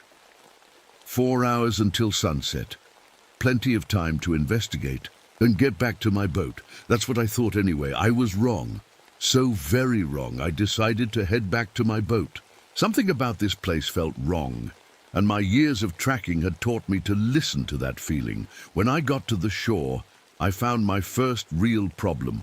The boat engine wouldn't start. I pulled the cord again and again, but nothing happened. I checked the fuel tank, still full. I looked for obvious engine damage, nothing. It just wouldn't work, like something had sucked the life right out of it. Great, I muttered, grabbing my emergency radio. Base, this is Townsend. I'm stranded on Billy's Island. Engine failure. Over. I got nothing but static in return. That's when I noticed the water around my boat. It was moving in perfect circles, like when you drop a pebble in a pond. But these circles were moving against the current, spreading out from my boat in every direction. The sun was still up, but the sky was getting darker by the minute. I checked my watch. Only 2:30 p.m. Sunset shouldn't be for hours. I needed to find a high spot on the island where I might get radio reception. As I walked along the shore, I spotted footprints in the mud. Fresh ones. Human at first, like someone wearing boots. But as I followed them, they changed. The heels stretched out. The toes became longer, more like a dog's paw, but much bigger. And they sank deep into the mud, like whatever made them was very heavy. My heart started beating faster. I wasn't alone on this island.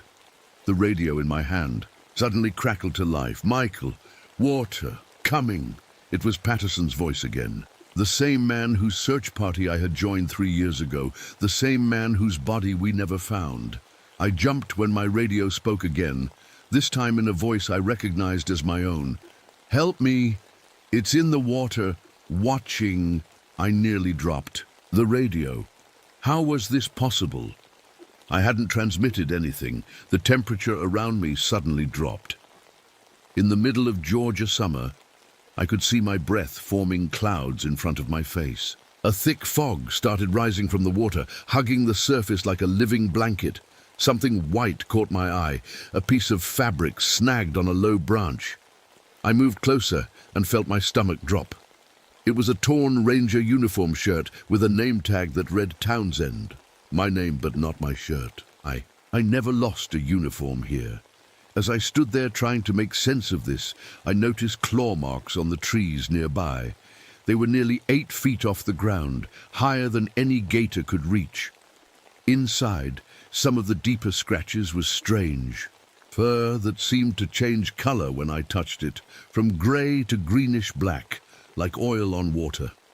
I pulled out my compass, hoping to at least figure out which direction would take me to the main ranger station across the swamp. The needle spun wildly before stopping, pointing firmly toward the center of the island. I moved in a circle, but the needle stayed fixed on that spot, like something there was pulling it. The sky grew darker still. I checked my watch again, 3:15 p.m. Looking up, I could see the moon already visible, full and bright against the darkening sky. That was impossible. The full moon wasn't supposed to be until tomorrow night. A cold realization washed over me. Night was falling hours earlier than it should. The swamp was growing dark while the sun, now barely visible through the trees, seemed to be racing toward the horizon.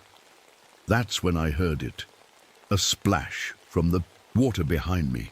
Not the normal splash of a jumping fish or diving bird. This was bigger, deliberate. I turned slowly, my hand moving to my gun. The water surface was breaking about 30 feet from shore. Something was coming up, something big. I stood frozen, watching as a dark shape rose from the black water. At first I thought it was a gator. We have some 12-footers in these parts. But what lifted its head from the Okefenokee waters was like nothing I'd ever seen before. And it was looking right at me. The creature rising from the water made my blood run cold. It had a head that looked partly like a wolf and partly like an alligator, long snout full of teeth, but with pointed ears and wild eyes that glowed yellow in the fading light. Its body was long and sleek, with limbs that seemed too stretched, out like someone had pulled them like taffy. I blinked, and for a second it seemed to shimmer and change shape, one moment solid like an animal, the next flowing like dark water. It moved with a grace that didn't make sense for something so large, sliding through the water without making waves. I reached for my gun, but my hands were shaking so bad I fumbled with the holster.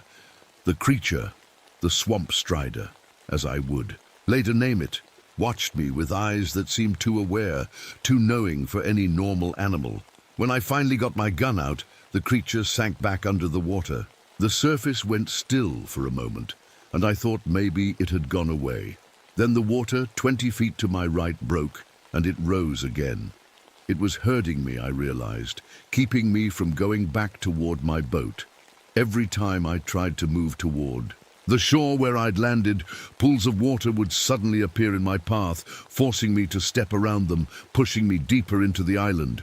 "This isn't happening," I whispered, but I knew it was. The swamp strider howled then, a sound I'll never forget as long as I live. Not fully animal, not fully human. When lightning flashed overhead, from where I don't know, as there hadn't been a cloud in the sky minutes earlier, I could see the water rippling in patterns that almost looked like words. I ran. There's no shame in admitting it. 20 years. In parks and military service, and I ran like a scared kid. But something strange happened. The creature split apart into smaller versions of itself, like shadows breaking off. They surrounded me, herding me away from escape routes, always pushing me toward the center of the island. I fired a shot with one of Martha's blessed silver bullets. It hit one of the smaller creatures square in what should have been its chest. The thing screeched in pain, a sound that made my ears ring, but then it simply flowed around the wound like water finding a new path. The bullet had hurt it but didn't stop it. Everywhere the creatures touched the ground, they left behind black goo that sizzled and bubbled. Within seconds, insects would swarm to it, forming unnatural shapes above the puddles, spirals and geometric. Patterns no bug should know how to make.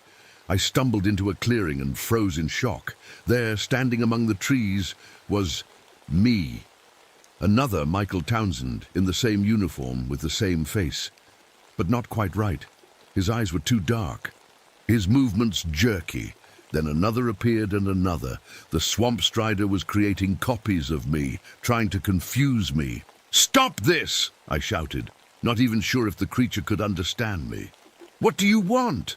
In answer, all the water around the clearing began to rise, forming walls that blocked potential escape routes. It was like the swamp itself was helping. The creature, responding to its will. I noticed something else disturbing.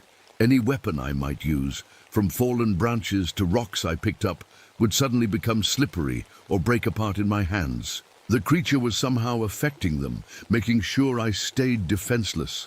I backed against a large cypress tree, trying to keep all the smaller creatures in my line of sight. They circled slowly, sometimes solid enough to leave tracks, sometimes flowing like living shadows. The main creature, larger than the rest, watched from the edge of the clearing, its yellow eyes never blinking. "You're smart," I said, trying to keep my voice steady. "Smarter than any animal has a right to be." The creature tilted its head, almost like it was listening. "What are you?" I asked. In response, it opened its mouth. Instead of a roar or growl, water poured out, dark water that moved against gravity, flowing upward into the air to form a shape, the shape of Billy's Island. But larger than the island I knew, showing the missing portions that had sunk decades ago. It was trying to communicate. The smaller creatures closed in, their bodies seeming to merge and separate at will. I fired another shot, hitting the ground near one of them. The blessed bullet made the earth sizzle, and the creatures backed away from it. That's when I realized they were afraid of something in the bullets.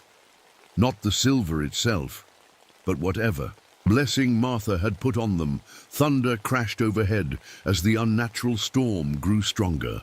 The wind whipped through the trees, but the water walls around me remained perfectly still, defying nature. The main creature suddenly lunged forward with impossible speed. Before I could react, its elongated limb, not quite an arm, not quite, a tentacle, wrapped around my ankle. It was cold as ice and strong as steel, and then it began to pull me toward the center of the island, toward whatever secret lay hidden in the heart of this haunted swamp.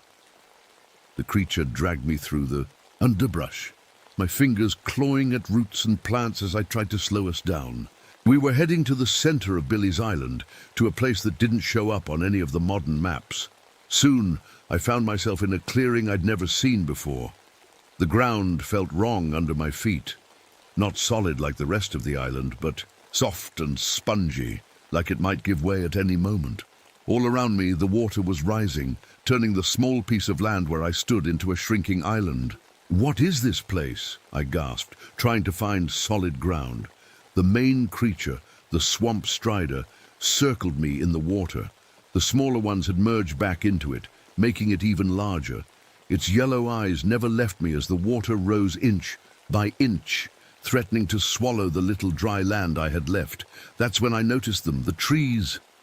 Old cypress trees formed a circle around this clearing, and in their hollow trunks I could see shapes. Human shapes. I approached the nearest tree, my heart pounding.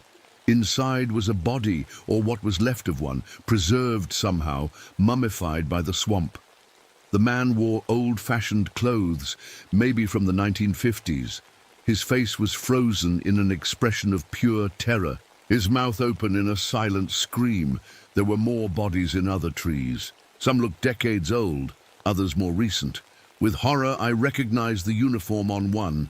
It was Patterson, the ranger who had disappeared 3 years ago. Something caught my eye near Patterson's body. A weathered notebook, somehow preserved. From the elements, I grabbed it, flipping through the yellow pages. The notebook was dated 1954. The handwriting was messy, like the person had been scared while writing. Chemical spill. Black water. Something in the water moving called to it, coming out at night. The last page had a crude drawing of the same creature that now watched me from the water. "You've been here since 1954, I said aloud. "Since the chemicals." The creature made a sound. Not quite a growl, more like water rushing through a narrow pipe. It circled closer, and I could see now that it wasn't just one thing. Inside its shadowy body were shapes, human shapes, moving and reaching out like the creature had somehow absorbed them. The water rose higher, now at my knees. The ground beneath me was shrinking fast. The swamp strider lunged, its jaws snapping inches from my face. I fell backward into the water, but managed to scramble back onto the tiny bit of land left. That's when I realized something. The creature hadn't followed me onto land. It stayed in the water, circling. It wasn't hunting me. It was guarding something. "What's under there?" I shouted, pointing at the soft ground beneath my feet. "What are you protecting?" The water churned around me as the creature grew agitated. Lightning flashed overhead, illuminating the clearing. For a brief second, I could see through the ground, like the lightning had turned it transparent. Something massive lay beneath, metal. Drums, dozens of them, with warning symbols barely visible through years of muck. "The chemical dump," I whispered. "That's what sank half the island." In my pocket, I felt the weight of my emergency flares. An idea formed, a desperate one. The creature seemed tied to the still water it could control. What if I could break that control? I remembered from my training that certain swamp plants are highly flammable, especially during dry seasons. Even with all this water around, I could create smoke. And smoke might affect this thing that was partly shadow. Working. Quickly, I gathered handfuls of Spanish moss and dry palmetto leaves, stuff that would burn smoky. Using my lighter, I set them on fire and threw the burning bundles in a circle around me. The effect was immediate. As smoke filled the air, the creature let out that terrible howl again. It seemed more solid now, less able to shift between forms. The smoke was working, making it vulnerable.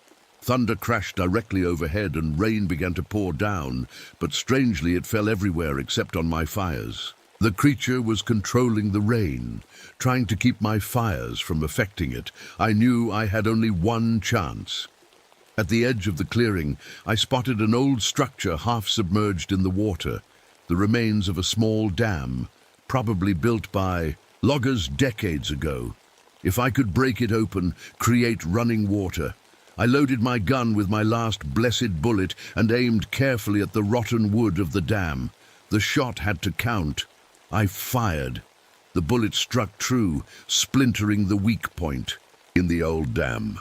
Water began to pour through the gap, creating a strong current where before there had been only still, black water. The effect on the swamp strider was immediate and terrifying. It let out a shriek that seemed to come from multiple throats at once. As the current grew stronger, the creature's body began to fragment, pieces of it being pulled apart by the flowing water it couldn't control. I didn't wait to see more. I grabbed the old notebook and ran, splashing through the water toward higher ground. Behind me, the creature's howls grew fainter as it was forced to retreat to deeper, still waters away from the current. By some miracle, I found my way back to my boat. The engine started on the first try, as if whatever power had killed it was now gone. I sped away from Billy's Island as fast as the boat would carry me, not looking back until I was miles away.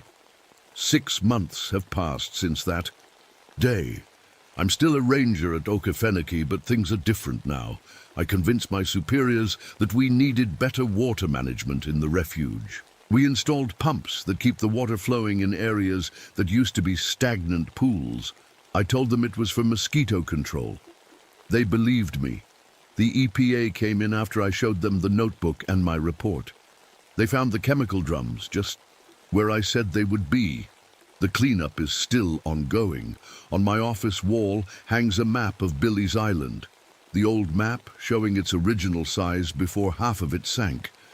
Sometimes I take out my notebook and add to my observations, recording everything I can about what happened. During the drought last month, the water levels dropped lower than they had in years. Standing on the observation platform, I looked out across the swamp as the sun set. For just a moment, I saw something move beneath the surface of a distant pool, a shadow flowing against the current, yellow eyes briefly reflecting the fading light. The pumps keep the water moving now. The currents are our protection. But I know the truth that I can never fully share with anyone. It's still out there, waiting in the deep, still waters of the Okefenokee, waiting for the currents to stop, waiting for the water to grow still once more. And sometimes, on quiet nights when the moon is full, I hear my radio crackle with voices that shouldn't be there, reminding me that in the Okefenokee, some shadows don't disappear when light shines on them. They just go deeper.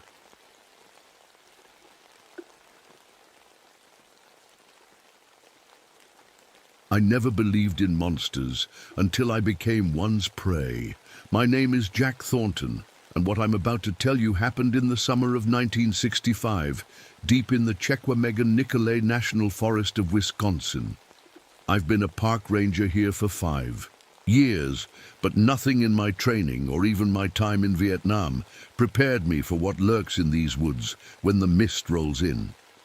It started on a Tuesday morning in July. I was doing my usual patrol, enjoying the quiet. The morning light filtered through the tall pines, creating spots of gold on the forest floor. Birds sang their morning songs, and I felt that rare peace that only comes in these quiet moments alone in nature. I stopped at Widow's Peak, my favorite lookout spot. From there I could see miles of untouched wilderness. This place had become my sanctuary after the war. Out here, the screams in my head grew quieter. The faces of my dead friends faded just a little. My radio crackled, breaking the silence. Unusual weather pattern moving in, the voice said through bursts of static. Unseasonably cold fog predicted by afternoon. I frowned. Fog wasn't expected. Until evening, if at all. July isn't fog season in these parts. As I continued down the trail toward Mirror Lake, something caught my eye. A group of deer bolted across my path, running like hell itself was chasing them. But there was nothing behind them. No wolf, no bear, nothing I could see that would spook them like that. Something wasn't right. At the lake, the water was wrong. Mirror Lake usually lives up to its name, clear and still as glass. But today, the surface was churning, like something large had been thrashing beneath it. Dead fish floated belly up near the shore, dozens of them. That's when I noticed the silence. The birds had stopped singing mid-note, not gradually, like when a hawk passes over. This was sudden, complete, the kind of silence that makes your skin prickle and the hair on your neck stand up. I looked down at the muddy shore and froze. There, clear as day, was a footprint. A human footprint, but all wrong, nearly 18 inches long, pressed deep into the mud. The stride length between prints was impossible, over 4 feet apart, and then, halfway across a patch of soft earth, they simply stopped. Not like someone had jumped or changed direction. They just ended, as if whatever made them had vanished into thin air. The temperature dropped so fast I could see my breath cloud in front of me. A strange mist began creeping between the trees, hugging the ground like a living thing. It wasn't natural fog. It moved against the wind, curling around tree trunks like fingers. My compass went crazy, the needle spinning in complete circles. When I tried to radio back to the station, all I got was static with something underneath it. A low, guttural whisper that didn't sound human. That's when I found the campsite. The Coleman stove was still warm. Coffee bubbled in a percolator, now boiled nearly dry. But the tents were shredded, ripped from the inside out. Sleeping bags lay scattered, some dragged several yards from the campsite. A child's stuffed bear sat alone by the fire, one button eye missing. It was the Miller family's site, the ones reported missing 3 days ago, But the coffee was still hot. Whatever happened here had just occurred, and I was standing right in the middle of it. My hand instinctively went to the inside pocket of my jacket where I keep the photograph. It's creased and worn now, but you can still make out the faces of my platoon. All 12 of them, standing in the Vietnamese sun, grinning like we had something to live for. I'm in there too, second from the left. The day after this photo was taken, I went to check our perimeter traps while the others slept. When I returned, they were all dead, every single one. Some nights I still wake up hearing their screams. Those nights I walked the forest until dawn. That's why I became a ranger after my discharge. I needed somewhere quiet, somewhere I could be alone with trees instead of people, somewhere the memories might finally leave me in peace.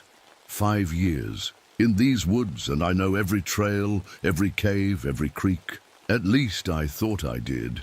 The locals call me the Ghost Ranger. I've heard the whispers when I go into town for supplies. They say I'm strange, that I keep to myself too much.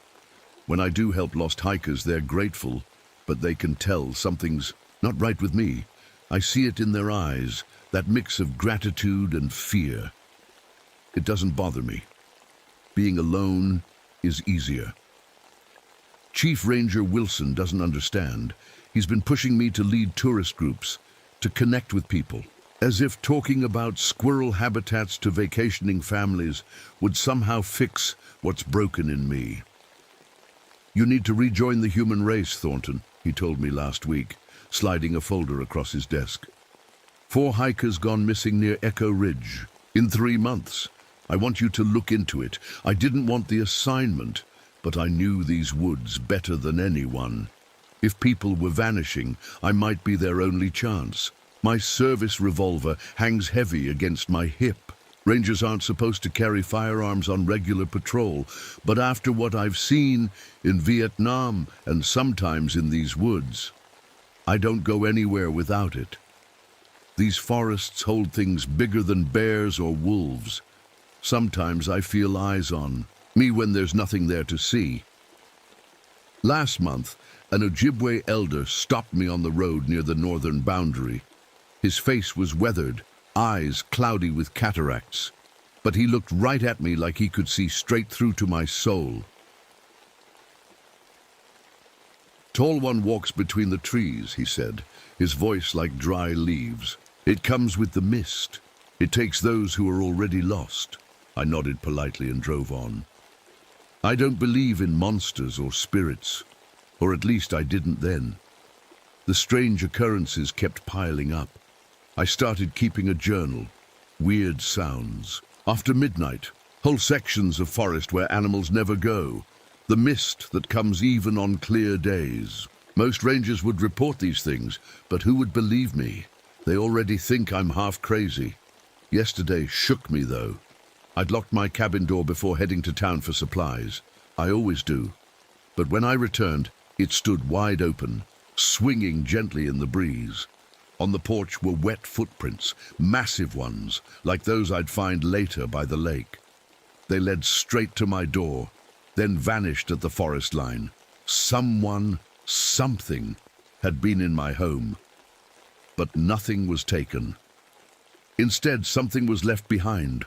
A single pine branch on my pillow, twisted into an impossible knot. I told myself it was kids playing pranks. I told myself a lot of things, but deep down, I knew. Something was watching me, and now, standing. In this abandoned campsite with the mist closing in, I realized it had been watching for a very long time. The campsite gave me the creeps, so I started searching the surrounding area. That's when I spotted it, a bright blue backpack hanging from a branch nearly 30 feet up. It was the kind of thing no human could have placed there, not without serious climbing gear. I recognized that backpack. It belonged to the Miller family's oldest boy, Timothy, 10 years old. Loved fishing, according to his mom's missing persons report. No way could I climb that high, so I found a long branch and managed to knock it down after a few tries. When I unzipped it, a child's drawing fluttered out. The crayon picture showed stick figures of what I guessed was the Miller family standing near trees. Behind them stood something else, a tall, thin figure that stretched up past the trees themselves. All around the page, in messy kid handwriting, were the words, "He follows," written over and over. My radio crackled to life, making me jump. Through the static came a child's voice. "Daddy, Daddy, help me!" I grabbed the radio. "This is Ranger Thornton. Who's speaking? Where are you?" "Daddy, I'm scared." "It's dark." The voice was small, trembling. It sounded like a kid Timothy's age. "Timothy, is that you? Can you tell me where you are?" The voice changed mid-sentence, warping into a deep, wet growl that made my stomach turn. Then nothing but static. I switched off the radio with shaking hands. The mist was getting thicker now, swirling around my ankles like water. As I continued along the trail, I stopped dead in my tracks. There was a tree unlike any I'd ever seen before. Its bark was embedded with hundreds of tiny animal bones, squirrel skulls, bird feet, mouse ribs, arranged in a spiral pattern that couldn't be natural. Like some kind of sick artwork. I couldn't see more than 10 feet ahead now. The mist moved strangely, not like normal fog. It seemed to reach out with finger-like tendrils, retreating when I moved toward it, advancing when I stood still. It was almost like it was playing with me. My flashlight began to flicker. I'd put in fresh batteries that morning, but now the beam weakened, surged, then weakened again. With each flicker, the shadows between the trees seemed to move. I needed to get back to the ranger station. This wasn't right. On my way, I passed the emergency call box we'd installed last year for hikers in trouble. The receiver was hanging, off the hook, swinging slightly. From it came the automated voice, "If you'd like to make a call, please hang up and try again." "If you'd like to make a call..." I didn't touch it, just kept walking. The cold was getting to me now. It had been nearly 80 degrees that morning, but my breath came out in thick clouds. July in Wisconsin doesn't get this cold, not even at night. And the silence, God, the silence was the worst part. No birds, no insects, no rustling leaves. Even my footsteps made no sound, like the forest was swallowing every noise. I rounded a bend and nearly tripped over it. A dead deer, its body twisted in a way that wasn't natural. Its legs bent at impossible angles, spine curved backward. The chest cavity was empty, organs removed with what looked like surgical precision. No blood anywhere, no animal did this. My radio hissed again. Jack, do you copy? This is search and rescue, we've got your location. Stay put." I froze. I hadn't called for backup. "Who is this?" "Over." "It's Peterson, we're coming to get you." "You're near Echo Ridge, right?"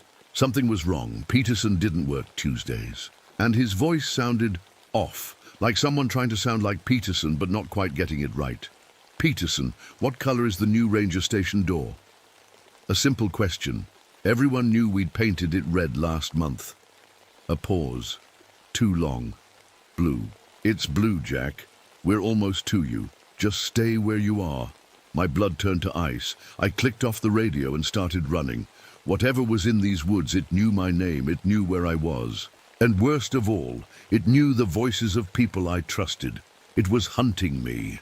I ran until my lungs burned, then slowed to catch my breath. The mist parted for just a moment, and that's when I saw it for the first time. Between two distant pines stood a figure. It was tall, impossibly tall, at least 9 feet, and thin as a sapling. Its arms hung down past where its knees should be. Its skin wasn't skin at all, but something like bark or rotting wood, rough and peeling.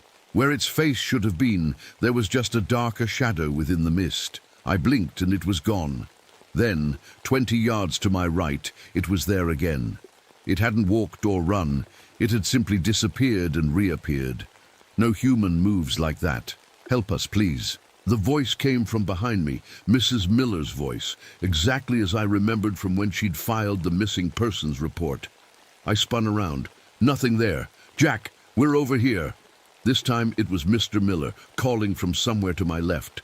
"Please, find me, mister. I'm scared of the dark. Timothy's voice from yet another direction. I drew my revolver, turning in a slow circle. The voices were coming from everywhere at once, like the forest itself was speaking. "Show yourself," I shouted. Only the echo answered, bouncing back smaller and smaller until it faded away. I picked a direction and started walking, determined to find my way back to a trail I recognized. But after 20 minutes, I emerged into a familiar clearing. The same one I'd just left. Somehow, walking in a straight line had brought me right back where I started. That's when I noticed the arrangement on the ground. Small stones and twigs, set in a pattern I'd never seen before. And beside it, glinting in what little light filtered through the mist, was a ranger badge. I picked it up, turning it over in my hand. The name read, Evans.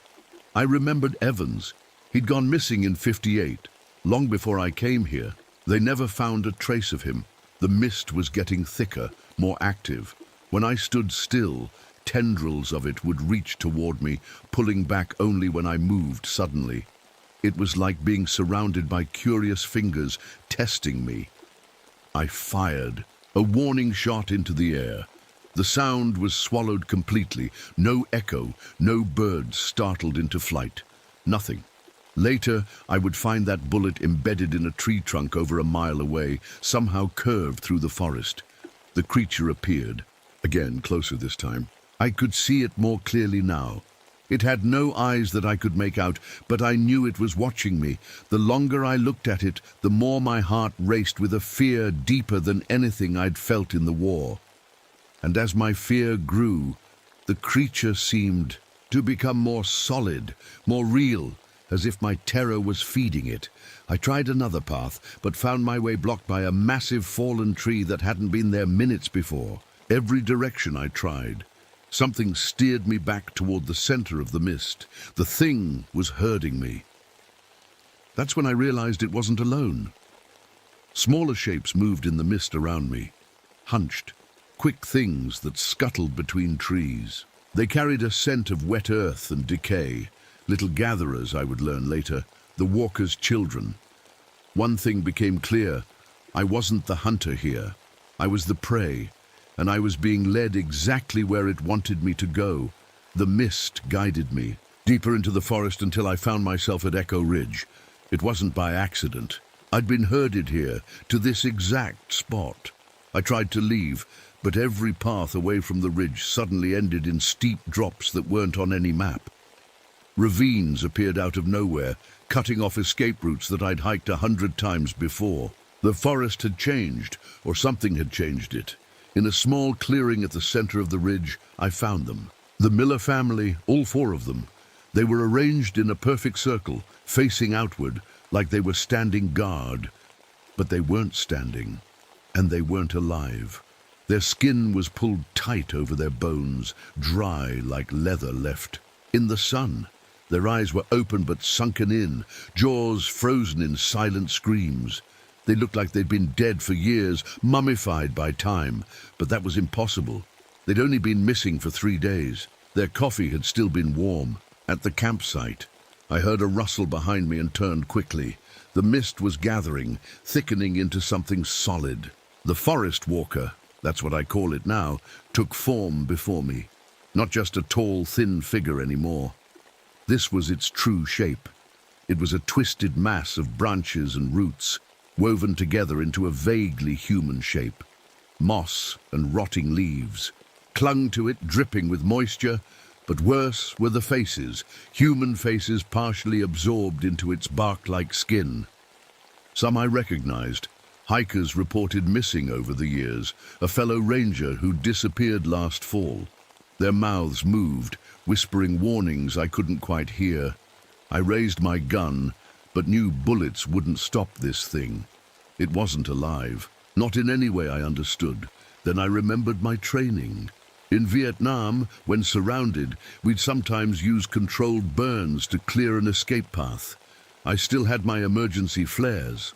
I struck one against a rock and tossed it into a patch of dry undergrowth. The fire caught quickly, forming a barrier between me and the creature. The walker let out a sound I'll never forget. Not a scream, but a howl that cracked tree trunks and sent birds flying from miles away. The mist retreated from the flames. I was backing away when I heard the snap. I looked up just in time to see a massive pine falling toward me. I dove, but not fast enough. The trunk caught my right leg, pinning me to the ground. The pain was blinding. I could feel my bones crushing. Blood soaked through my pants, and I knew if I didn't stop the bleeding, I'd die there. The fire was spreading now, beyond my control. Smoke filled the air as I dragged myself free, inch by agonizing inch. My leg was useless, mangled beyond saving. Using my belt as a tourniquet, I tightened it around my thigh, nearly passing out from the pain. I needed to cauterize the wound. Using the last of my strength, I heated my hunting knife in the flames and did what needed to be done. I screamed until my throat was raw. Using a broken branch as a crude crutch, I dragged myself toward what I hoped was the way out. The walker circled the fire, those smaller creatures darting around it. They were afraid of the flames, but they weren't giving up. That's when I noticed something gleaming on the ground. A silver locket, probably dropped by a hiker long ago. When I picked it up and opened it, I found a faded photo of a young couple with a baby. As the walker moved closer, drawn by my fear and pain, the locket in my hand seemed to repel it. It recoiled, branch-like fingers curling away. I had found its weakness by pure chance. It couldn't stand human connection, real love, preserved in silver, the exact opposite of the emptiness it created. The smaller creatures rushed me first. I swung my flaming branch, driving them back toward the main fire. Each one that caught flame let out a high-pitched wail, and with each one, the forest walker seemed to grow weaker, as if they were connected. To it, dawn was breaking now, pale light filtering through the trees and smoke. As the sky lightened, the walker retreated deeper into the remaining mist. It wasn't defeated. I could still feel its hatred, but it was withdrawing, waiting for darkness to return. I dragged myself toward the ranger station, following the rising sun. It took me hours, leaving a trail of blood behind me. When they found me, I was barely conscious, still clutching the silver locket. They didn't believe me, of course. Said I'd been attacked by a bear, hallucinated the rest due to blood loss and trauma. They amputated what was left of my leg at the hospital in Ashland. Chief Wilson came to visit me, his face grave. 4 more bodies found, he said quietly. The Miller family, medical examiner can't explain it. Says they look like they've been dead for years. I told him everything. He listened without interrupting, then sighed. Get some rest, Jack, was all he said. That was a year ago now. I still work as a ranger, believe it or not. Desk job, mostly. Training the new recruits. I make sure every one of them carries something silver. Tell them which areas to avoid when the mist rolls in. They humor me the way you humor a war veteran with strange ideas. But I see the doubt in their eyes. The forest walker is still out there. On foggy days, I hear whispers calling my name from the trees. The smaller creatures scratch at my cabin windows on moonless nights. And every few months, hikers go missing. Near Echo Ridge. I keep the silver locket with me always. Some nights it grows warm in my pocket, warning me that something is watching from the tree line. The mist comes more frequently now and spreads further each time. Whatever the walker is, it remembers me. It's patient, and it's angry. I know one day the mist will come for me again, and next time I might not escape. So if you're ever hiking in the northern woods of Wisconsin, and the birds suddenly go silent, if the mist rolls in when no fog was forecast, if you hear voices calling to you from between the trees, don't follow, don't investigate. Run, run while you still can. Because in those quiet forests, something ancient walks between the trees. It watches, it waits, and it takes those who are already lost. Sometimes, late at night, I think I hear Timothy Miller's voice outside my window. "Mister," he whispers, "I'm still scared of the dark. I am too, Timothy. God help me, I am too." Epilogue: The return of the Mist 6 months after I told my story. Something changed in the forest. It started with the weather. The local TV station couldn't explain why fog appeared almost every night, even when the air was dry. Scientists came from the university to study it. They left quickly, their equipment broken, their data corrupted. I felt it coming. My phantom leg, the one I lost, would ache before each mist rolled in. Like my body remembered what took it from me. Chief Wilson finally started to believe me after what happened to the Anderson brothers. They were experienced hunters who'd been coming to these woods for 20 years. They disappeared on a clear day in October. Search parties found only their rifle casings in a perfect circle. Inside the circle was a ranger badge. The name read, Thornton. It wasn't mine. Mine was locked in my desk drawer. This was a message. Wilson came to my cabin that night, his face grey and tired. "Tell me again," he said.